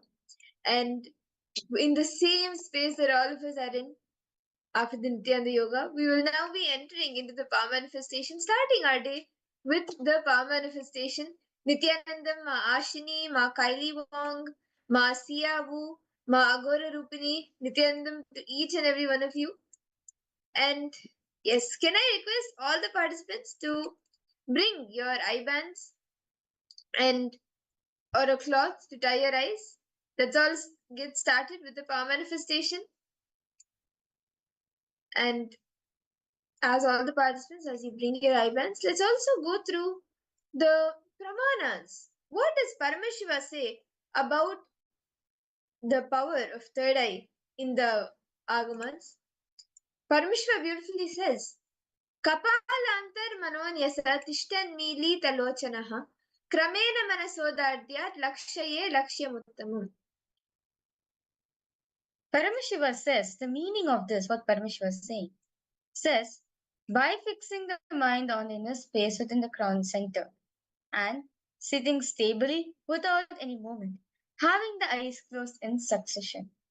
By that stability of the mind and inner space, through the power of the third eye, one directly sees the ultimate goal, Laksham, by having the vision beyond the sight. That reveals any object or place, attaining the space of oneness with the source, Paramashiva. And even in the, if you just look back a few years ago, about 5,000 years ago, the ancient rishis, our ancestors, they have shared the powers from their own experience. They have manifested the powers and made it as their experience so they can give the same experience for us. And the same way, Bhagavan Krishna also initiated Arjuna into this power of third eye. See, actually, if you see in the earlier days, and even see now, if you take today's day, the ability to be able to close your eyes and maybe do bow and arrow, or the ability to close your eyes and do any warfare or even any other thing, maybe aiming at something, all of that is these days something extraordinary. But many years ago, it was a lifestyle. Literally, each and every being will be able to see through their third eye. And Bhagavan Krishna initiated Arjuna into this power, just as even thousand others were initiated into this power by their gurus. So Bhagavan Krishna beautifully tells Arjuna, Natumam shakyase drashtum anenaiva swachakshusha divyam dadami te chakshuhu pashyame yogameshwaram. He initiates Arjuna into the power of third eye, into the divine third eye power, to behold Bhagavan Krishna's cosmic form, the opulence, the like literally the entire Vishwarupa darshan of Bhagavan Krishna. To even witness it, you need only a third eye. With the naked eyes, you cannot see it. So Bhagavan Krishna initiates Arjuna into this power. So Arjuna can behold Bhagavan Krishna's cosmic form, the Vishwarupa darshan, and come out of all the delusion, the dilemma that he was going through. And the same way, in Swamiji's very own life, Swamiji beautifully shares his own experience of this power, where at the age of 10, as Swamiji went and sat on the Pavalkunda rock, suddenly the 360-degree vision opened up for Swamiji. Swamiji was able to see everything on the right, left, above him, below him, everything Swamiji was able to see. He was able to see the ants, the people, the entire city, the trees, the birds. He could see everything just with his eyes closed. And that same experience is what Swamiji is giving us all now.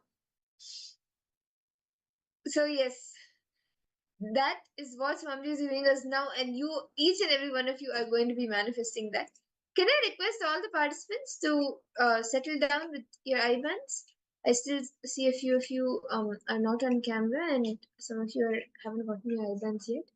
Nityanandam, Agora Rupini.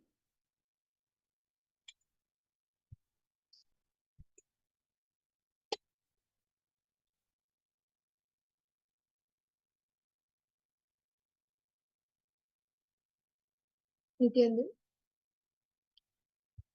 Okay. Yes. So now let us all start with the power manifestation. Today we will be projecting some images for all of you. And through your third eye, you will be identifying what is the image, the color of the image, the components of the image, every single detail. Are all the participants ready? Ma Siavu, Ma Kylie Wong, and even all the participants viewing on YouTube, Facebook, and other social media platforms, you can also head to paramashivoham.org and join us in the Zoom rooms as well.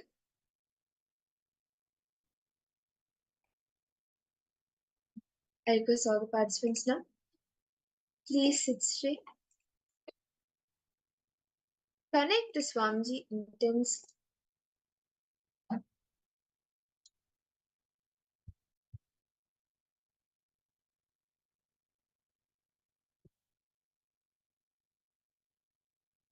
Chant the Mahavakya. Om Nityananda Paramashivoham. Om Nityananda Paramashivoham.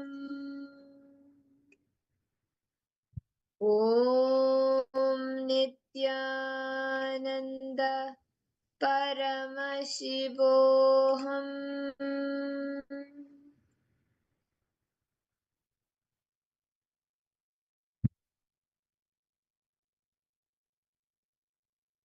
Intensely chant the Mahavakya. Connect to Swamiji.